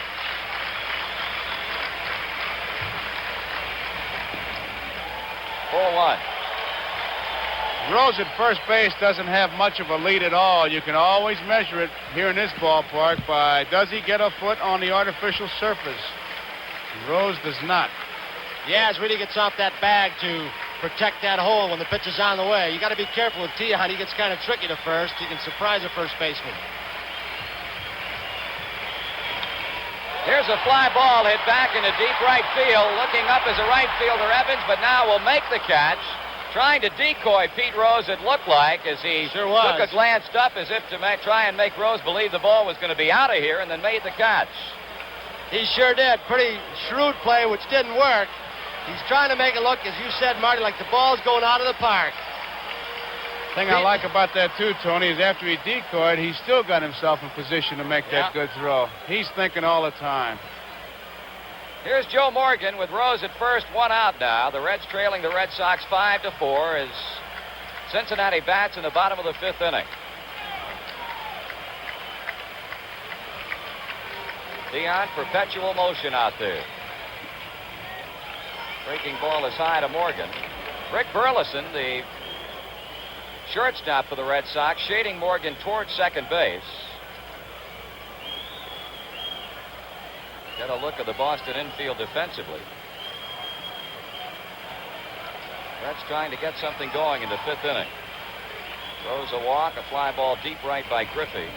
And here's a man in Morgan you got to pitch to. Peon right around the plate with that pitch, but Joe not having any of it. It's ball 2. Yastrzemski, with men on first base, has some signals with his pitchers whether or not they're going to throw over. At one time, he used to flap his glove if he wanted to throw, if he thought a man might be going.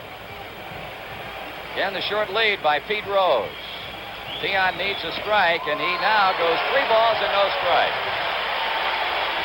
Louis throwing a lot of pitches in this ball game. Stan Williams, the Boston pitching coach, is on his way to the mound to talk with Tiant, who has already given up a walk to Pete Rose and is 3-0 on Morgan. Marty, earlier in the year, as middle of the season on, Tiant had back problems, as everybody knows. He also had a mechanical difficulty that Stan Williams, the pitching coach out there now, spotted on their video corner, their instant replay. He wasn't turning his back quite enough, wasn't getting the velocity, losing his control, so maybe he's picked something up. He's upset. Tiana is upset, and they're staying there with him. They're trying to settle him down. You saw Carlton Fisk kind of pat him. What you try to do in a thing like that is change the mood, whatever it takes to change the mood, because the pitcher remains the same, but if the mood changes, you got the man that you want out there. Pitcher's upset with himself. He's not worth very much. Tiant taking a little bit extra time as Stan Williams has gone back to the Boston dugout. The left-hander Burton, the right-hander Pohl continue throwing as Tiant needing a strike. Offers up the 3-0 pitch. Morgan got the green light, and that's something that you will see Sparky Anderson give him at times, but not nearly so much as Darrell Johnson. Dick Pohl, the right-hander, Jim Burton, the left-hander, throwing for the Red Sox.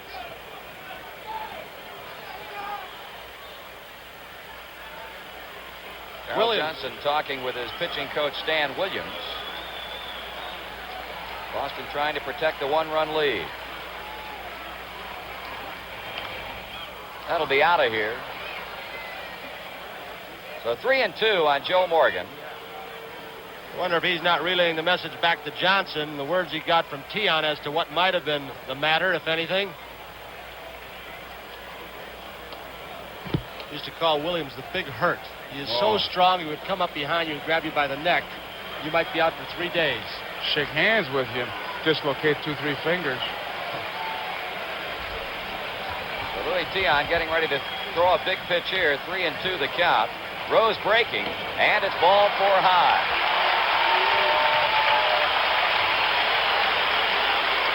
Uncharacteristic of Louis Tiant, he's given up 2 walks to the Reds in the 5th inning.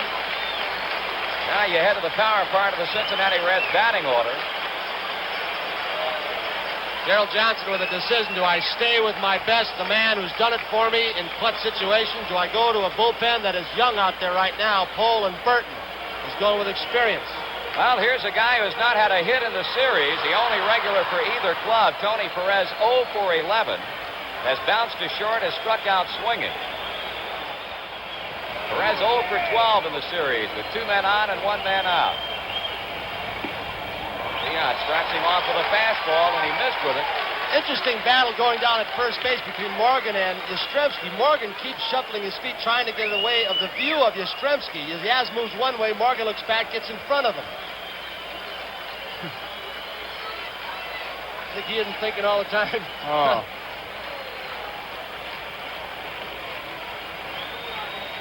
Here's a 1-0 to Perez. Swung on and fouled off to the right. That'll be out of play, and it's 1 ball and 1 strike. You can see Morgan back up, as you said, Tony. But the interesting thing about it is, it would be if Perez were left-handed. And there's Mrs. Perez watching the game with her. She usually brings her 2 little boys with her. I'll tell you, that lovely lady always has a smile on her face. The Reds with 2 runs in the 4th inning to make it a 1-run affair. Now trying to really crank it up here against Tian and the Red Sox.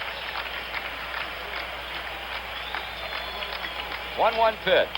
Bouncing ball hit by the mound. That could be trouble. Play to first base, and they get the out at first. But Rose advances to third base. Tian with that follow-through, falling off towards first, has a little dribbler go right by him, and a pretty good play by the second baseman, Denny Doyle. No chance to get Morgan, as you see. Look where he is, on the third base side of second. Fortunately, at Perez, who does not run well. So Tony Perez's ground ball, and he's out 4-3. Doyle to Yastrzemski, moves Rose to third base, and Joe Morgan on to second. Here's Johnny Bench. I got to believe I'd put him on. I got to believe I got a better chance of hitting than he has. See what happens. First base open, second and third, 2 outs. Bench doubled a run across with a long blast into deep right center in the 1st inning that hit a fly ball to left in the 4th. So he's had one of the 6 Going to Cincinnati pitch hits. to him. Going to pitch to him. That Carefully. they are. 2 in scoring position, 2 down, and strike 1 is called. He's going to make 3 pitches on that low outside corner, and if he comes inside, it's got to be to keep him honest. There's no way that he's going to give him a good ball to hit. It's going to be the worst mistake in the world, and he just doesn't make those kind of mistakes. Well, he missed tying away with that pitch.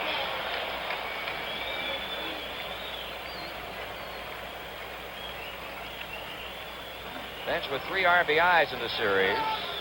Had a home run here last night to get the Reds off and winging. 1-1 delivery, high and inside. Joe Tian unusually wild here in the 5th inning. Petrocelli at third had come in a couple of steps to shout something over to Louis Tian. Now backing up to his deep position at third base for Johnny Bench.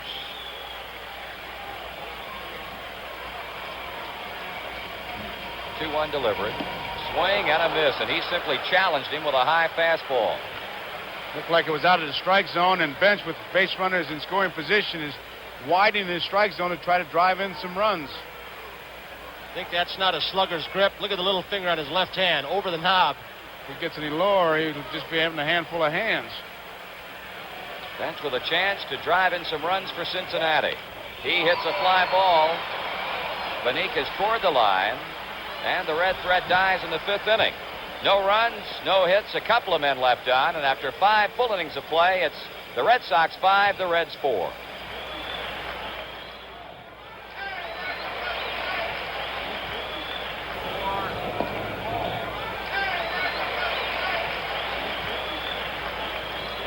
Clay Carroll against Louis Tian, Boston 6th inning, and Tian quickly behind 2 strikes to Carroll.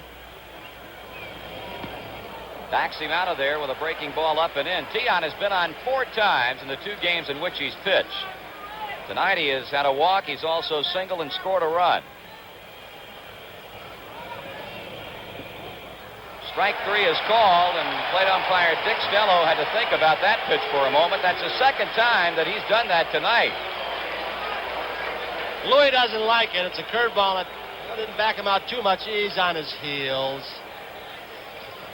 The speech that he makes here is the speech that all pitchers make as we watch it once again. Yeah, we almost say, they say, when I'm hitting, you call it a strike. When I'm pitching, you call it a ball. You've heard it, Tony. Here's a ground ball to third. Rose stumbles, rights himself, and very quickly 2 down for the Red Sox.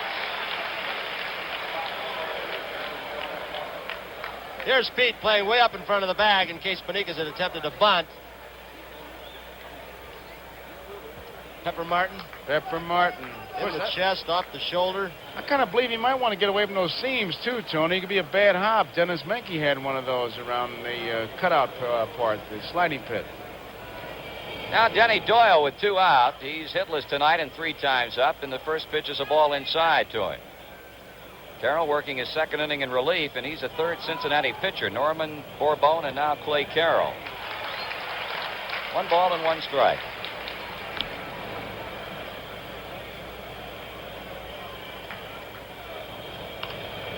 Ball fouled off to the left. That's out of play. Red Sox scored all 5 of their runs in the 4th inning. Reds with 2 in the 1st and 2 in the 4th. Carroll trying to retire Boston in order. 2 down, nobody on. Breaking ball hit up the middle, and that's a base hit. Hit number 11 for the Red Sox as Doyle punches one up the middle with 2 down to extend the inning for first baseman Carl Yastrzemski. Carroll does you a favor when he throws that thing. That was just like a high hanging off speed pitch. Didn't get in a very good spot. Doesn't throw it too often, and I don't know if I'd have thrown it. Of course, it's second guessing with Yastrzemski coming up next. No, I think throw my best stuff to the guy up that's there. right. I want to keep those bases clear for this fella. Yes, 4 for 14 in the series. He's had 2 hits, both singles, a run batted in tonight.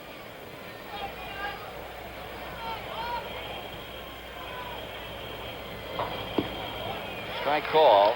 Reds infield putting somewhat of an overshift on Yastrzemski. Joe Morgan playing deep behind the back white line at second base. Concepcion pulled toward the second base bag and rose well off the line at third. Tony, we talked about Yastrzemski's sock on his left leg having a hole in it. He shifted. It's now on his right leg, and it's on the inside. He's going to snap that slump is what he's going to do, that losing streak. See it? There it is.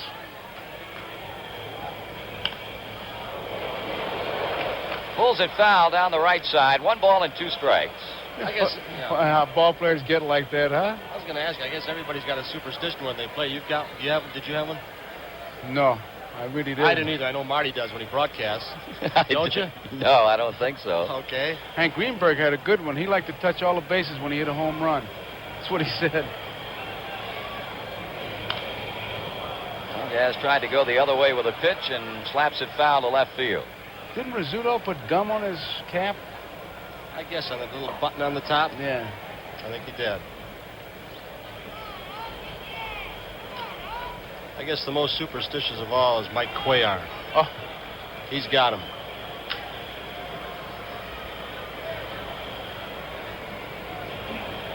Carroll working.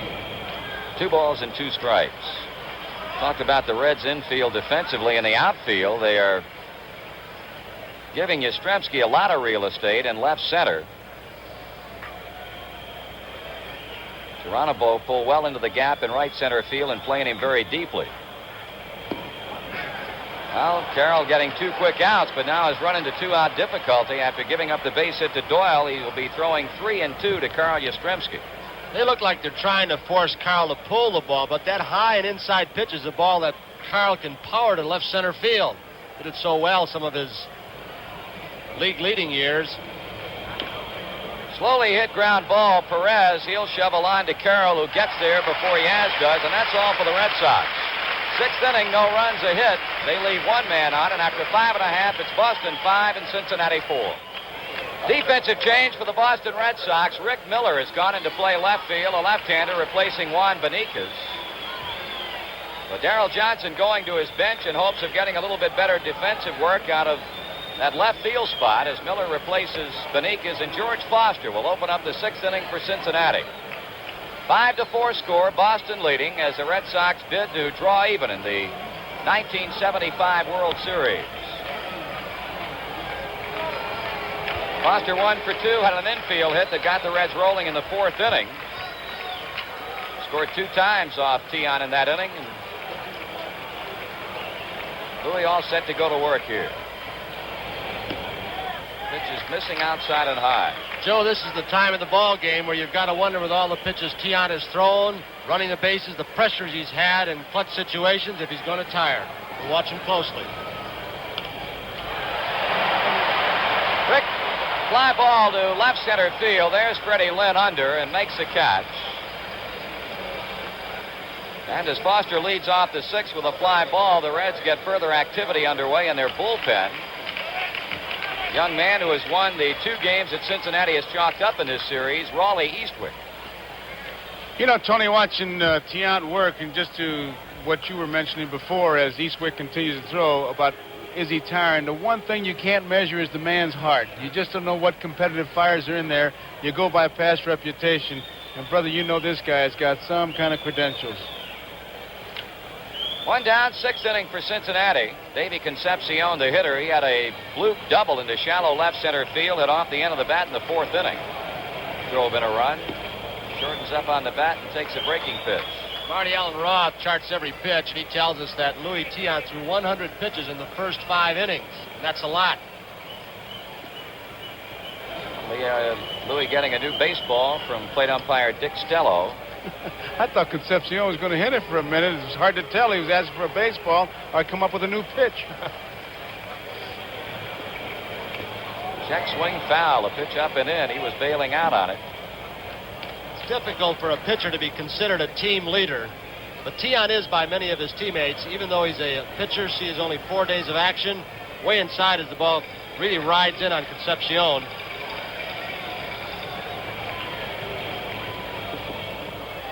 Two balls and one strike. I wonder if that's what Tiant was mad about before. If he thought some pitches were being missed. Well, he's shaking his head right there. Fisk is asking about it. He turned around and said, you call it on Tiant when he was hitting, call it when he's pitching. That's another old catcher speech.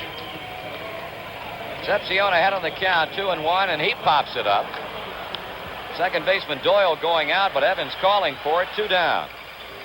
Tony, question, is there a difference in the strike zone, American League versus National League? Talked to a lot of players who've gone to both, and they all say that National Leaguers give them the low strikes, give them a little bit more of the outside corner. The American Leaguers give them the high strike. Bobby Mercer told me something interesting this year. He said, I was surprised hearing what I heard, that they call more inside and high pitches strikes on them.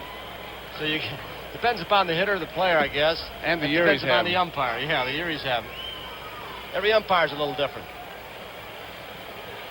Louis Tiant showing signs of getting it together again. He'll be working to Geronimo with 2 out. Fastball is high and away. Geronimo went the other way and tripled by Beniquez. Back in the 4th inning to drive a run in. Last couple of innings, Tiant has been awfully tough with men on, especially in scoring position. Breaking ball will be out of play off to the left. Well, we got a chance here.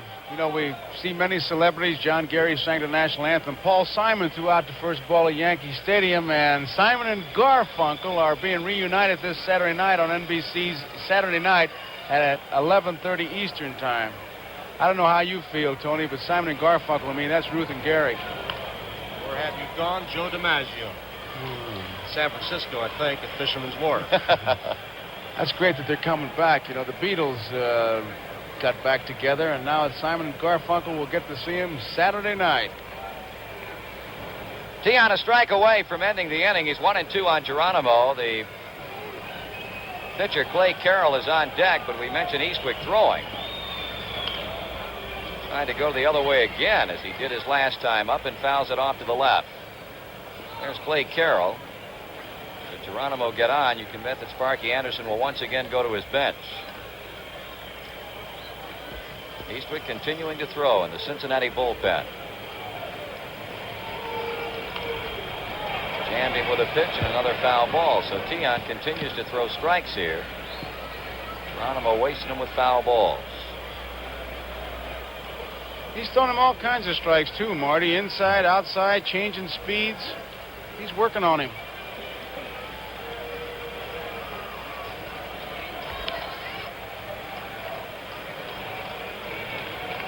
Okay, the 1-2 pitch again. Swung on, a looper that'll be in for a base hit.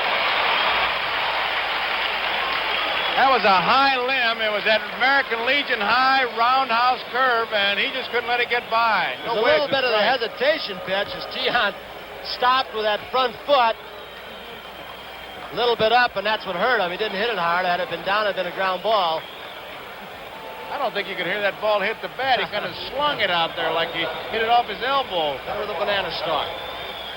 Sparky Anderson once again going to his bench. There's Darrell Cheney swinging a bat. He's a left-handed hitter, and interesting because Sparky has Danny Dreesen, a most potent hitter on the bench, and a left-handed swinger himself, who obviously is saving for possibly a later time in this game. Probably saving for a man in scoring position. The 2 outs a factor as Stan Williams comes out to, I guess, go over strategy. Cheney, not known as a power hitter, had a big day in Chicago with a big home run, but he's a spray type hitter. Very quick meeting, Stan Williams with Louis Tion. Cheney hit .219 during the season, a couple of home runs, and had his best RBI year in the big leagues. All with Cincinnati knocking in 26. First appearance for Cheney in this 1975 World Series, and Tion falls behind to him.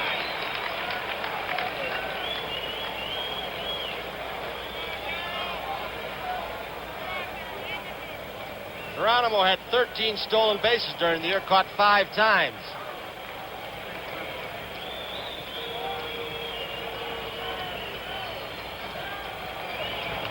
Cheney with a foul back. It's a ball and 1 strike.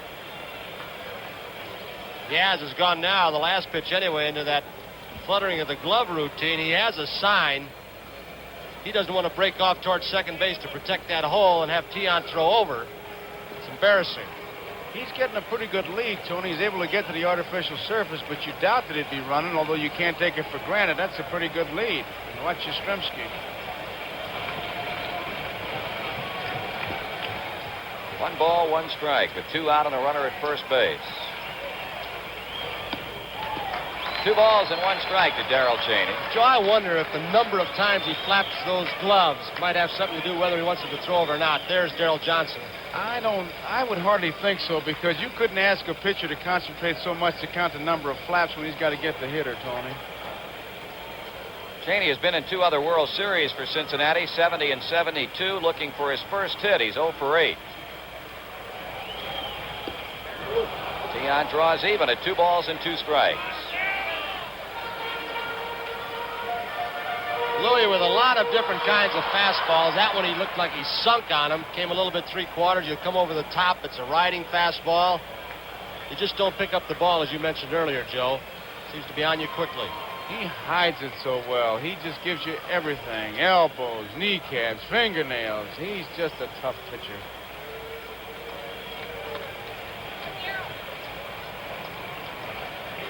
Well, he goes over to first base for the first time with Geronimo over there. Yastrzemski having to reach back across the runner coming in to take the throw. And that head fake is what made that play. He went up with his head and then quickly wheeled and turned, and Geronimo had to really scamper to get back. Darrell Cheney pinch hitting here in the 6th inning for pitcher Clay Carroll following Geronimo's 2-out single. And he struck him out, and that's all for Cincinnati. Right on the target. No runs, 1 hit in the inning. No errors with a man left on, and after 6 falls, the Red Sox 5 and the Reds 4. Here's that last strike. Look at Fisk giving the target. Now watch that ball, how close it gets to that target. Boy, he's got great control. That is a tough pitch to handle, low outside. Fisk gives it to him right there, and he hits it.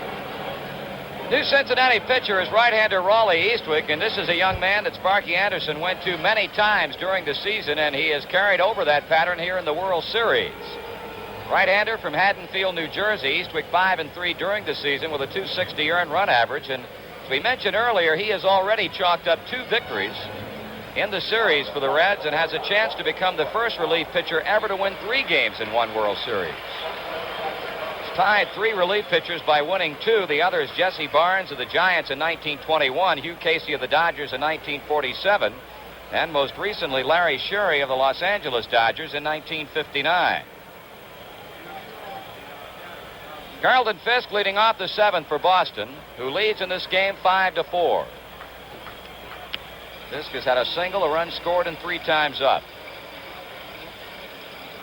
Eastwick giving up the game-tying homer to Evans in the 9th inning last night, and then the Reds coming back to win the game. Here's a pop. Tony Perez waiting.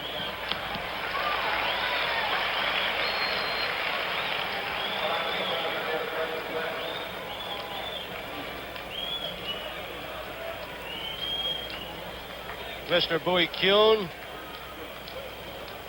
Joe Cronin up behind him. Mrs. Cronin, who is an avid baseball fan, obviously, and she keeps the most complicated scorecard I have ever seen. She records everything. Probably that question that gentleman just asked. She's getting corrected. Freddie Lynn, first pitch hitting, a ground ball to Joe Morgan. 2 down. 7th inning for Boston. In the 2 appearances for Eastwick, he's worked 3 2/3 innings, has allowed a run on 4 hits. Had 22 saves in 1975 to tie Cardinal relief ace Al Raboski for the National League lead in that department. Petrocelli the batter, and it's strike 1.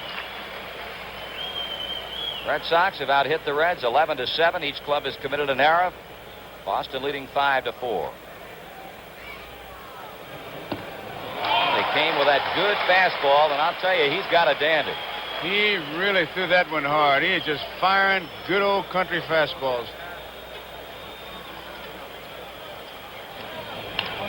Grounded by the mound, but a routine inning for Raleigh Eastwick.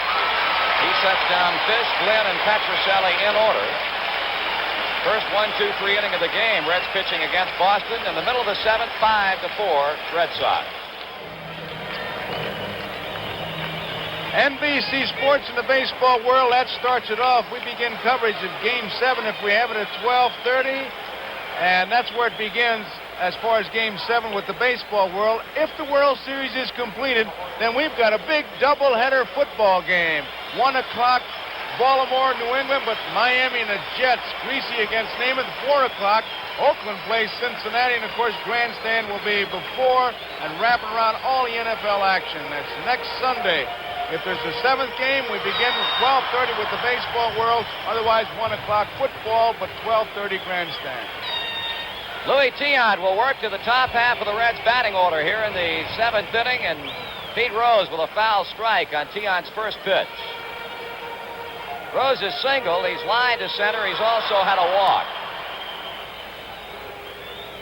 Darrell Johnson, who has kept the fires burning in his bullpen here in the last few innings, is going with right-hander Dick Drago.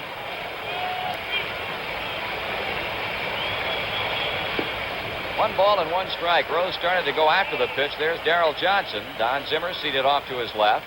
Johnny Pesky, his first base coach, to the right. That's Popeye and Needle Nose. It's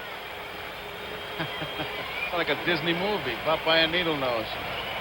5-4 the Red Sox. Tiant has been at odds with a plate umpire tonight, Dick Stello, and again it appeared that he was not too pleased with the call on that pitch. And he's getting support from Carlton Fisk. Fisk has been jabbering back there, not turning around, but he's getting his 2 cents worth in. And I tell you, Tiant's been around that plate all night. Can't blame him. Rose trying to get on with what would be the tie and run. He hits a shot, but Denny Doyle right in his tracks, and there's one away. Gritty, that's the word for that guy. Here's Rose. Look how close in Fisk is to him, Joe. He's way up underneath him almost. Really is. Hard.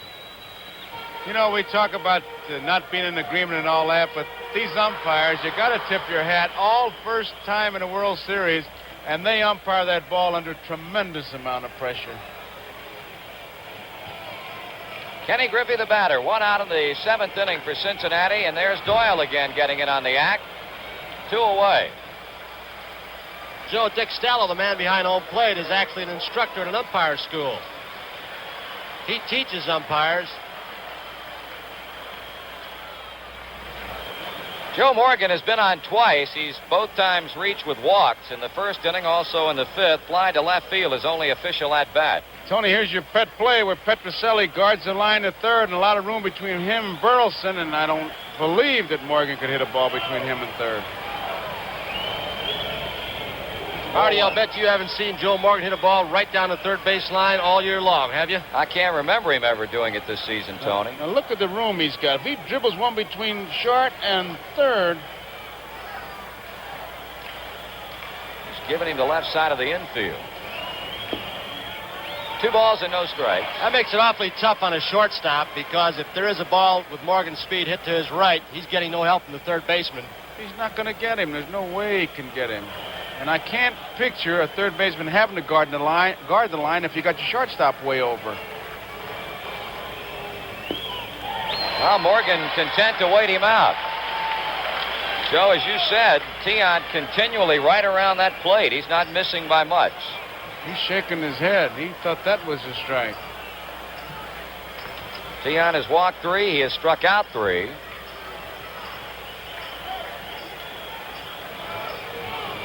Morgan getting a green light on the 3-0 pitch this time, exactly as he did earlier in the game. Joe very proud of the fact that he can pull any pitcher alive. He even talked the other day about pulling Sandy Koufax.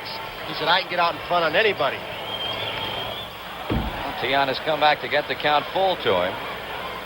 Talk about Koufax. He was telling a story earlier this season. Somebody brought Koufax's name up under just what you're talking about now, Tony, that he claims he can pull any left-hander, and he said he hit a home run off Koufax in the Astrodome to right field.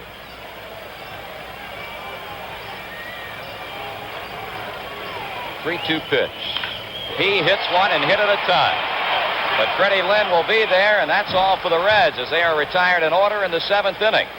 3 up, 3 down. Freddie Lynn making a play on the hard hit ball to deep right center field by Joe Morgan. Took a step in, then broke quickly back on the ball, and when all was said and done, made it a fairly routine play. So it's 3 up and 3 down for the Reds, and through 7, it's Boston 5 and Cincinnati 4.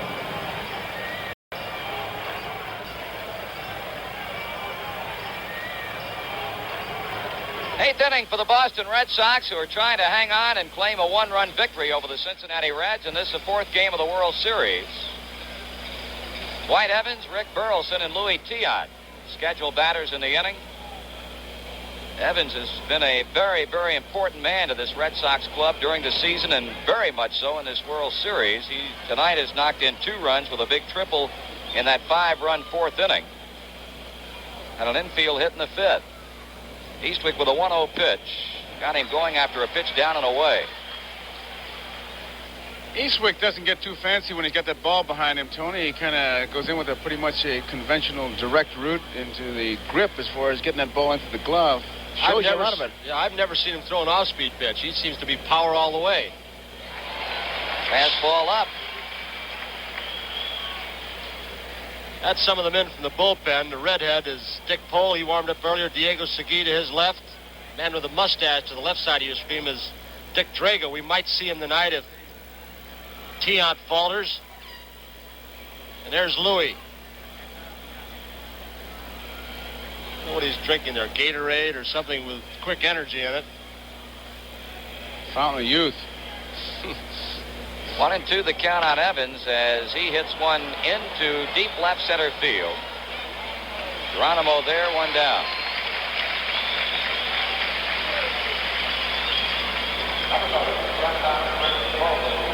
Here's a shortstop, Rick Burleson. He also had a run-scoring base hit in the 4th inning. A double to left center field, his only hit tonight. Quite an impressive figure there. 78 times he has struck out in 2 seasons with this Boston team.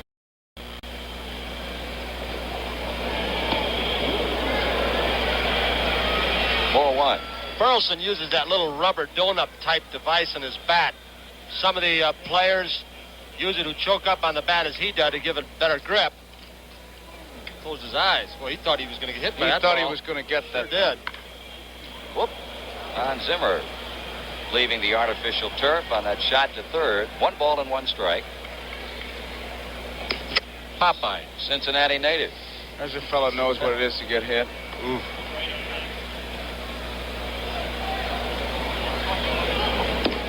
2 balls and 1 strike. Eastwick trying to do his job, keep the Red Sox with only 5 runs on the board, and hope that the Reds can come back in their last 2 at-bats.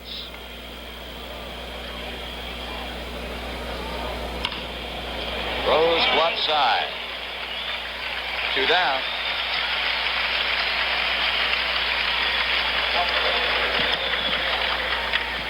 Here's Louis Tiant. I'll tell you, they have to respect this guy here at Riverfront Stadium. He put on quite a show at Fenway Park at home Saturday, and, well, he's pitched a battling type of game. There's a Boston Red Sox contingent led by Louis' wife. She still had that horn or whatever's going. Talked to a fan that sat near that section, Joe, last night, and they said she was going with it full tilt from beginning until end. Grounded by the mound as Eastwick tried to come up with it with his bare hand. Concepcion makes the play. The Red Sox are up and down in order for the second consecutive inning against right-hander Raleigh Eastwick. And after 7 1/2, it remains the Red Sox 5, the Reds 4. Well, tomorrow night, 8 o'clock, World Series game number 5. And the baseball world will have Max Patkin.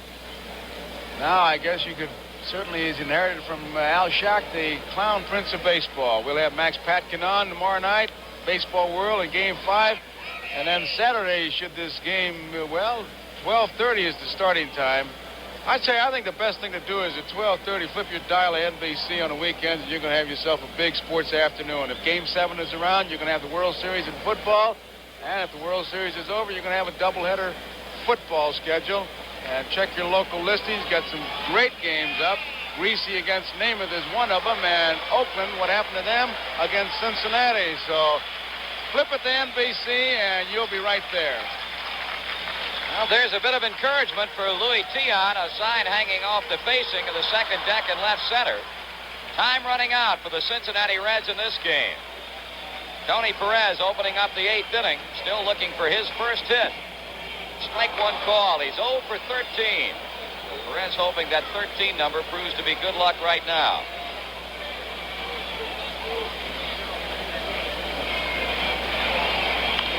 Look out. Coming straight back and just off to our left. Joe didn't have time that time to use his formula, which you have not yet heard, but you're going to right now. Catching pop fouls. No, he's not ready for it. He's not ready for it. He's got to get some time in the league. 0-2 the count. Oh, did you see Louis that time? Well, we got some further business underway in the Cincinnati bullpen. Tion prepares to throw the 1 and 2 to Tony Perez. Here's a fly ball hit back into left center field as Miller is there, and there's one down. He dipped on this one. Just watch his head. Now, if you're concentrating on the man's eyes, watch what happens. He's looking at you. Down he goes. Around he goes into left center field, and here he comes. He's amazing, amazing. Johnny Bench with one out. Doubled and 3 times up, has hit fly balls twice to left field.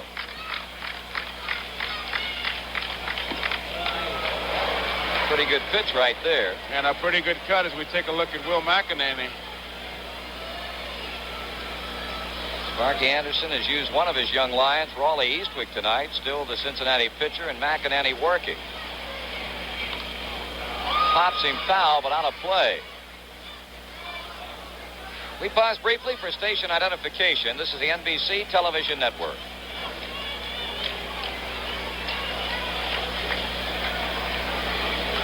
Tion has given the Reds only one hit over the last 3 1/3 innings at the single by Geronimo in the 6th inning.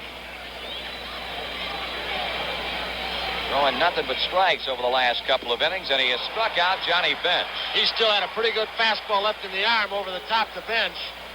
That was a good fastball, Joe. Yes, it was, and the one he threw before him, he even just matched strength against strength. Bench had a good cut, didn't connect, and he came right back, came from over the top and challenged him. I go back to what I said earlier, Tony. I tell you, when you look, if you can look inside a man, you would have a pretty good yardstick. But the credentials this fella has, you know he's got heart. His arm may be tiring, but he's still coming at you. Foster with 2 down as you take a look at Louis Tion.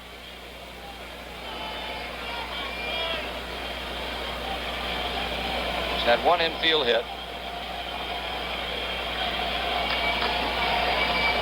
And as per habit, Foster taking a lot of time getting into the batter's box. He's ready, so too is Tion.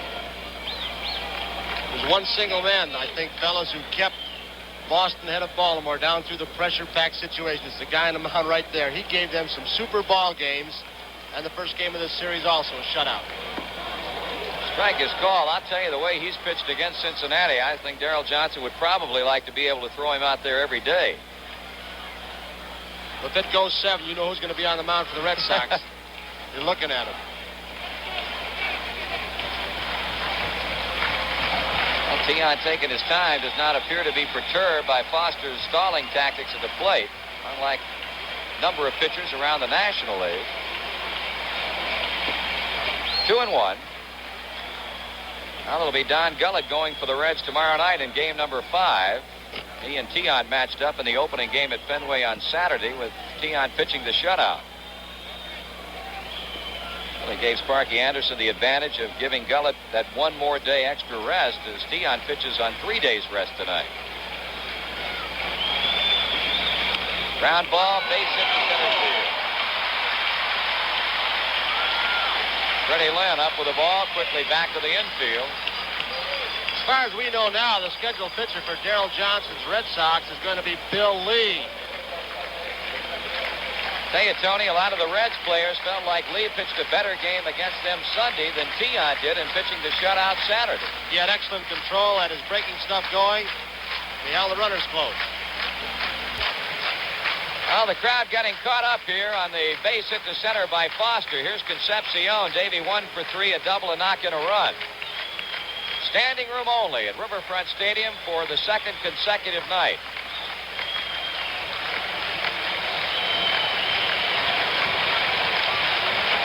Reds now with 8 hits. Boston has had 11. Nobody has scored since the Reds struck for a pair in the 4th inning.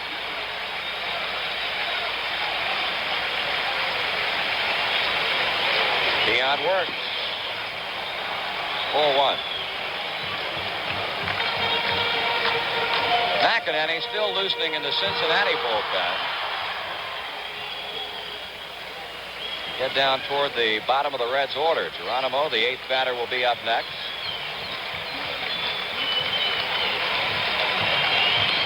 Here's a fly ball. That's got a chance. Nope. The right fielder Evans quickly over to make the play, and Concepcion and the Reds are retired in inning number 8. No runs, a hit, 1 left. And as we go to the ninth, Boston 5, Cincinnati 4. The preceding announcement was furnished by Major League Baseball. We're in the 9th inning. Eastwick will be pitching to Rick Miller, who makes his first appearance at the plate in this World Series. Miller coming on in the bottom of the 6th inning as a defensive replacement for Juan Benitez in left. Boston 5, Cincinnati 4. Possibility looms of a 3rd straight 1-run game among the 4 that we've had so far. Miller 194, a batting average during the year. No homers, 15 RBIs. He's a brother-in-law of Carlton Fisk. Call strike. Miller married to Fisk's sister Janet. Saying a lot, but some consider Miller the best outfielder on this club when you figure Lynn and Evans when Yastrzemski plays out there. Also, he might be the best base runner. Ollie Eastwick. Ball is fouled away. It's 2 strikes. 7 straight Boston batters have gone down. Eastwick has retired 6 in a row.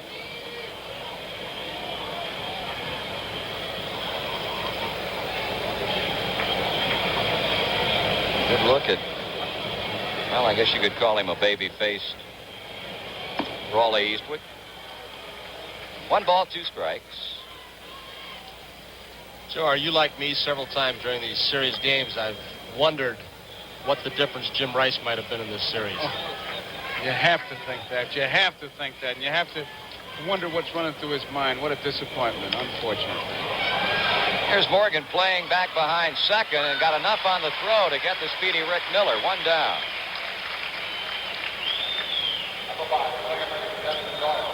So Eastwick continues to roll along as he gets Miller on a bouncing ball to the Reds Gold Glove second baseman Joe Morgan. Marty, is Eastwick the youngster, I may have him mixed up, who his quarter's saying he doesn't get nervous, but he's got a brother who does all the worrying? He's the one, Joe. He's got a twin brother. And he's the worrier, the yes, twin brother. Not Raleigh. He said that ground ball to second, said he has never, ever been worried in athletic competition, ever. And he is most emphatic about it. So when he wants to worry, he calls his brother. Gets him on the telephone. Designated worrier.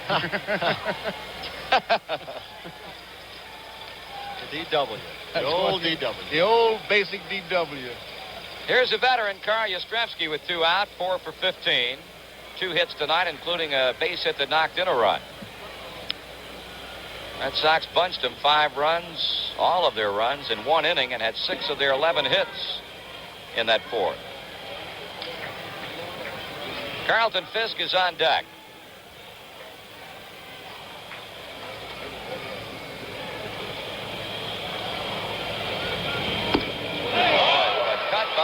Yastrzemski. When he wraps that bat, by that I mean he points that bat towards the pitcher, he gets that cut. Now watch that bat come forward and then around. Whoop. Boy, if nothing else, Tony, that'll get every bone in your body loose. The old days, you'd pop a button on your shirt. 1-1 the count.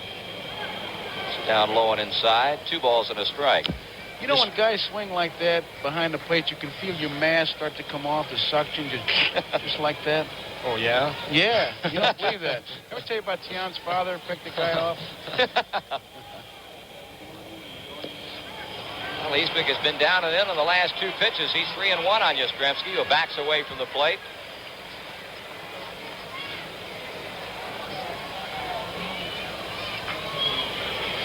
Talk about concentration at the bat. One of the great assets any hitter can have. Watch Yastrzemski's concentration. Bouncing ball foul back of the plate. It's 3 balls and 2 strikes. He has had some different kinds of years. 40 home run years, league leading years. This year he suffered from the All-Star game on, hit almost 200, but it was due to a bad shoulder. But when it counted, come September, he got some big hits, and we saw the great plays he made earlier in this series. Stays alive with a foul back. We look ahead at the bottom of the 9th for Cincinnati. Geronimo to lead it off, then a pinch hitter for Eastwick, and back to the top for Pete Rose. You talk about the All-Star game, Tony. How about that home run he hit in it? I thought he's the MVP. He got the team back in. I'm glad he's Polish. You're probably... No, I'm happy he is. I know he is. He's on with a walk.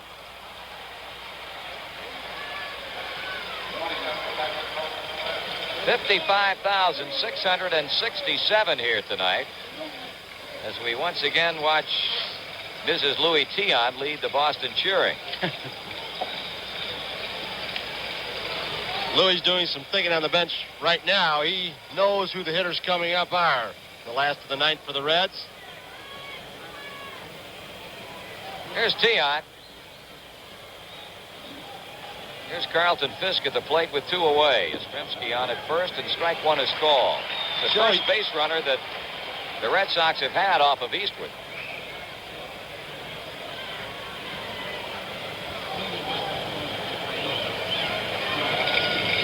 Fisk is singled in 4 times. Towering fly ball. Concepcion calling for it. Foster behind. David has it, and that's the inning.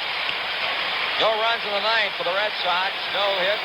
No errors. A man left. 5-4 Boston after 8.5. Louis Tion 3 outs away from picking up his 2nd World Series victory of 75 as Sparky Anderson goes to pacing in the Reds dugout. Joe, you've caught last halves of inning in World Series competition. What's on your mind right now if you're catching Tion? Well, pretty much what you said about who the batters are, what you're going to do, and make sure that you realize that he's still got that good stuff and you don't let your heart, your emotions take over for you. This is where the guts comes in, that if he starts to lose it, you're going to have to tell somebody. Cesar Geronimo will start it off as Jim Burton and Dick Drago, a left-hander and a right-hander, start throwing. Geronimo has had a couple of hits. You can hear in the background, this crowd wants some action. Swung on, a shot hit down the right field line, but a foul ball. The defense is an interesting one to me, Tony. Petrocelli at third base is actually guarding the line more.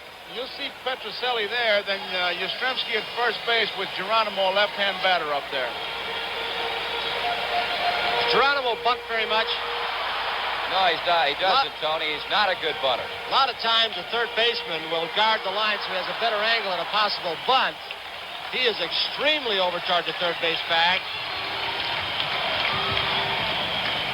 Quickly, 2 strikes out in front.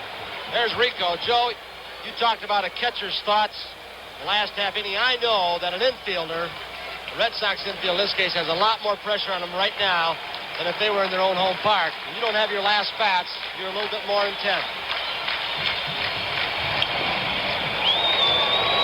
On deck for Cincinnati, a pinch hitter to hit for Raleigh Eastwick.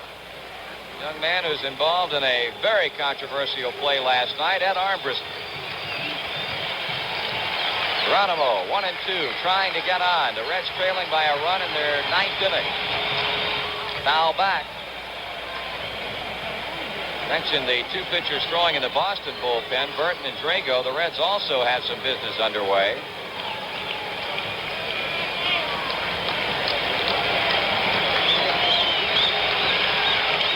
It looked almost like he was saying his lips are moving fastball. Here's a pitch. 2 balls and 2 strikes. You see that? Yeah. At close up, he looked like his lips said fastball. He had his thoughts go right to his mouth. He doesn't want to go to 3-2, I'll tell you. He wants it to happen right here on 2-2. Well, let's see what happens. 2 balls, 2 strikes. Line drive. Hit. Base hit to right field for Geronimo. Tony, it appears that Geronimo has been sitting on the off-speed pitches of T.I. tonight. Yeah, right from the start of the game. He's got 3 or 4. He's hit the ball hard today. So there's a tie and run, the Cincinnati Reds dugout. Here's a man who put down the bunt that created the controversy last night. Ed Armbrister, little used during the regular season by Sparky Anderson. He's a rookie. Fine runner. And a pretty good runner over at first base in Geronimo. Oh, it begins to get a bit loud at Riverfront Stadium.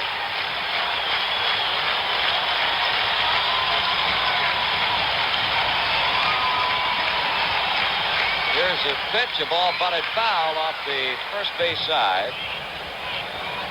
I wonder what's on the home plate umpire Dick Stella's mind right now.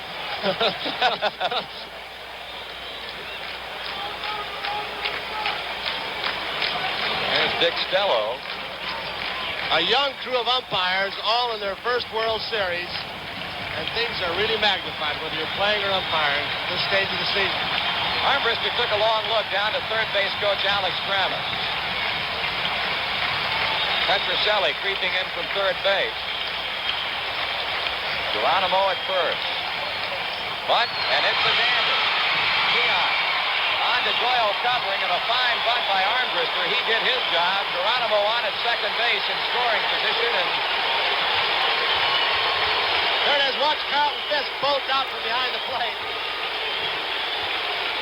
He has been an excellent bunter all year long, bunting at the proper place. As Yastrzemski had a hold the runner, Rico would have had a better shot, and Armbrister knew it bunted perfectly. it'll bring up Pete Rose with a chance to drive in the tie and run. He's hit the ball 3 times hard tonight, once for a base hit in the first inning. Marty, you've got to think once again of the late inning comebacks that Cincinnati has had all year long. T.I. taking a little bit extra time as he goes to rubbing up the baseball. Will give us a chance to send along our thanks to our statistician Alan Roth, our production stage manager Jim O'Gorman, and our field supervisor Huey McDermott. 1 man out. Runner at second base as Geronimo takes his lead.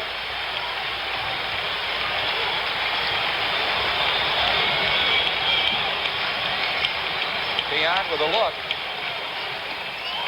4-1. Talk about your competitors, boy. You got 2 of them going head-to-head right here. That you have, and you know that in that computer mind of Tian's, he knows what Rose hit every time he's been up there.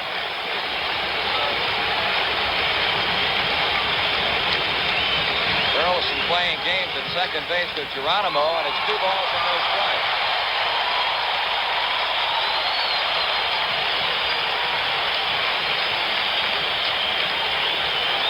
Tiant, calm, cool, and collected. Stan Williams, the Boston pitching coach. 5-4 Red Sox, 9th inning. Rose looking for a pitch to hit at.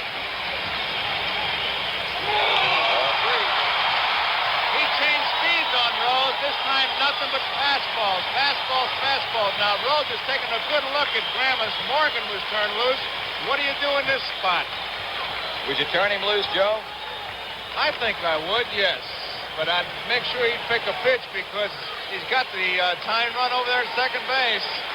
It depends on him if he doesn't get over anxious. You got to know your players. Well, let's see what happens. That's a strike, and Rose taken all away.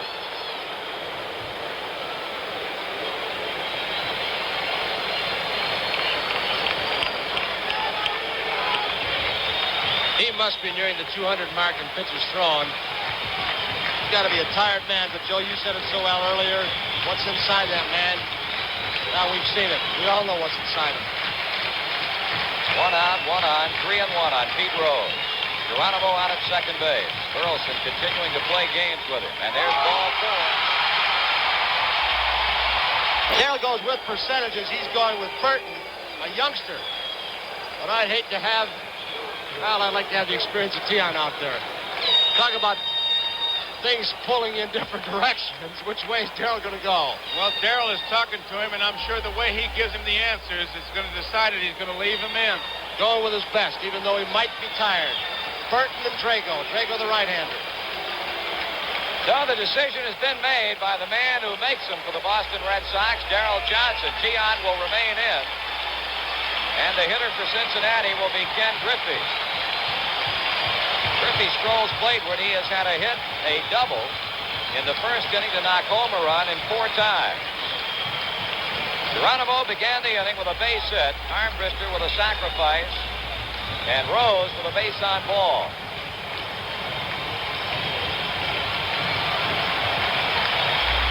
Got him standing around this ballpark right now.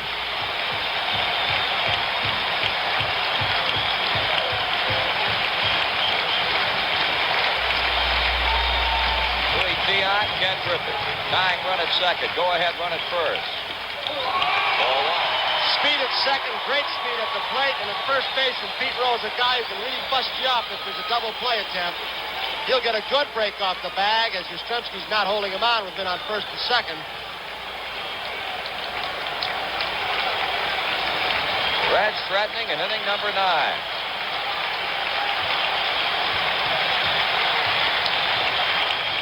Tion's 1-0 pitch. That's a strike to him. Tony, I know you mentioned that Bill Lee's a probable pitcher. He's down the bullpen protecting the fellows who are warming up, and he is really a cheerleader when he's down there. See Drago and Burton.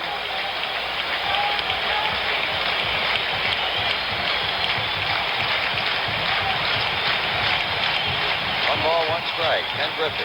Louis Tion. Up high, ball 2, 2 and 1.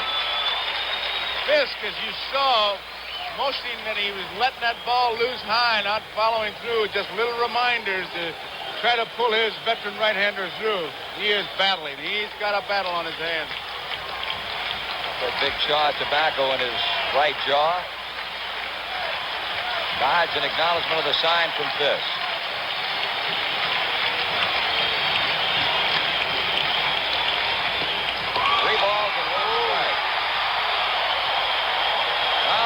Most important pitch of this game about to be delivered. He loses Griffey. He'll have the bases loaded. The winning run in scoring position, and Morgan at the plate.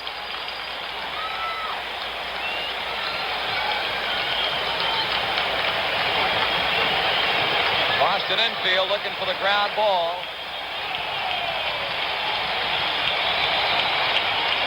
Here comes a 3-1 pitch to Ken Griffey. He bounces first base side, and it's a foul ball. As Jazz steps across the line to scoop it up. So Geronimo will head on back to second base. Pete Rose takes a slow walk back to first. This crowd really coming to life, and the noise just increasing with the closeness of the pitch. And yet the concentration, I'm sure, of all the ball players out on that field might as well be playing in the middle of a desert. Look at Sparky. Griffey's going to make Tion wait just a moment before moving back into the batter's box.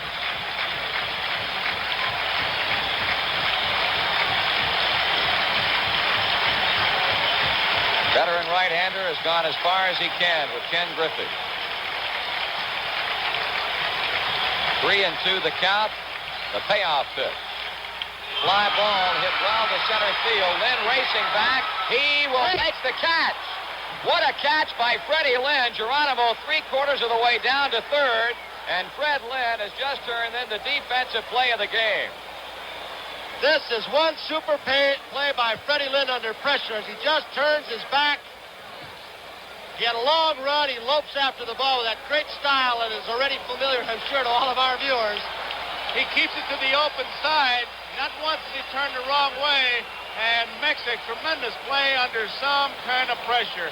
And Geronimo at second base, 3/4 of the way down, has to go back. Well, Geronimo, thinking that ball was going to be in there, missed an opportunity to tag and move to third base as the second out is recorded. That's the kind of play you want to tag up on, because if it does go over his head, you're going to get third and you're going to score off the wall. His speed, he'll walk. And if here. he's on third, you got some chances. With Morgan up, a wild pitch, a ball, a lot of things can happen if you're on third. It's just more pressure for the defense. Here's a man who has not had a good World Series. Joe Morgan, 3 hits and 13 tries, and he's 0 for 2 tonight, although drove in the winning run last night. He is the last reigning hope for Cincinnati to try and keep the 9th inning going.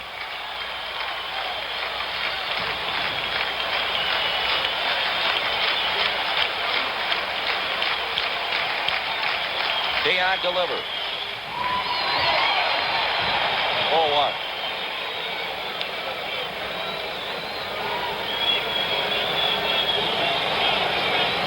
Geronimo at second base. Pete Rose at first. Single and a walk got him there. Freddie Lynn with some kind of play on Ken Griffey.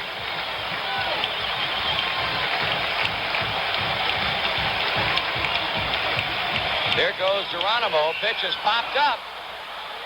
And that should do it. Yastrzemski and Boston has taken the 4th game of this World Series. In the 9th inning, the Reds' threat goes by the boards as Louis Tiant is mobbed by his teammates.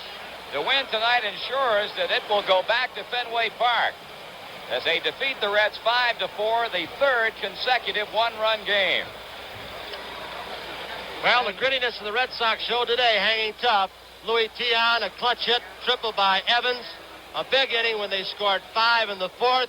But the man again is in game number 1, Joe, El Tiante.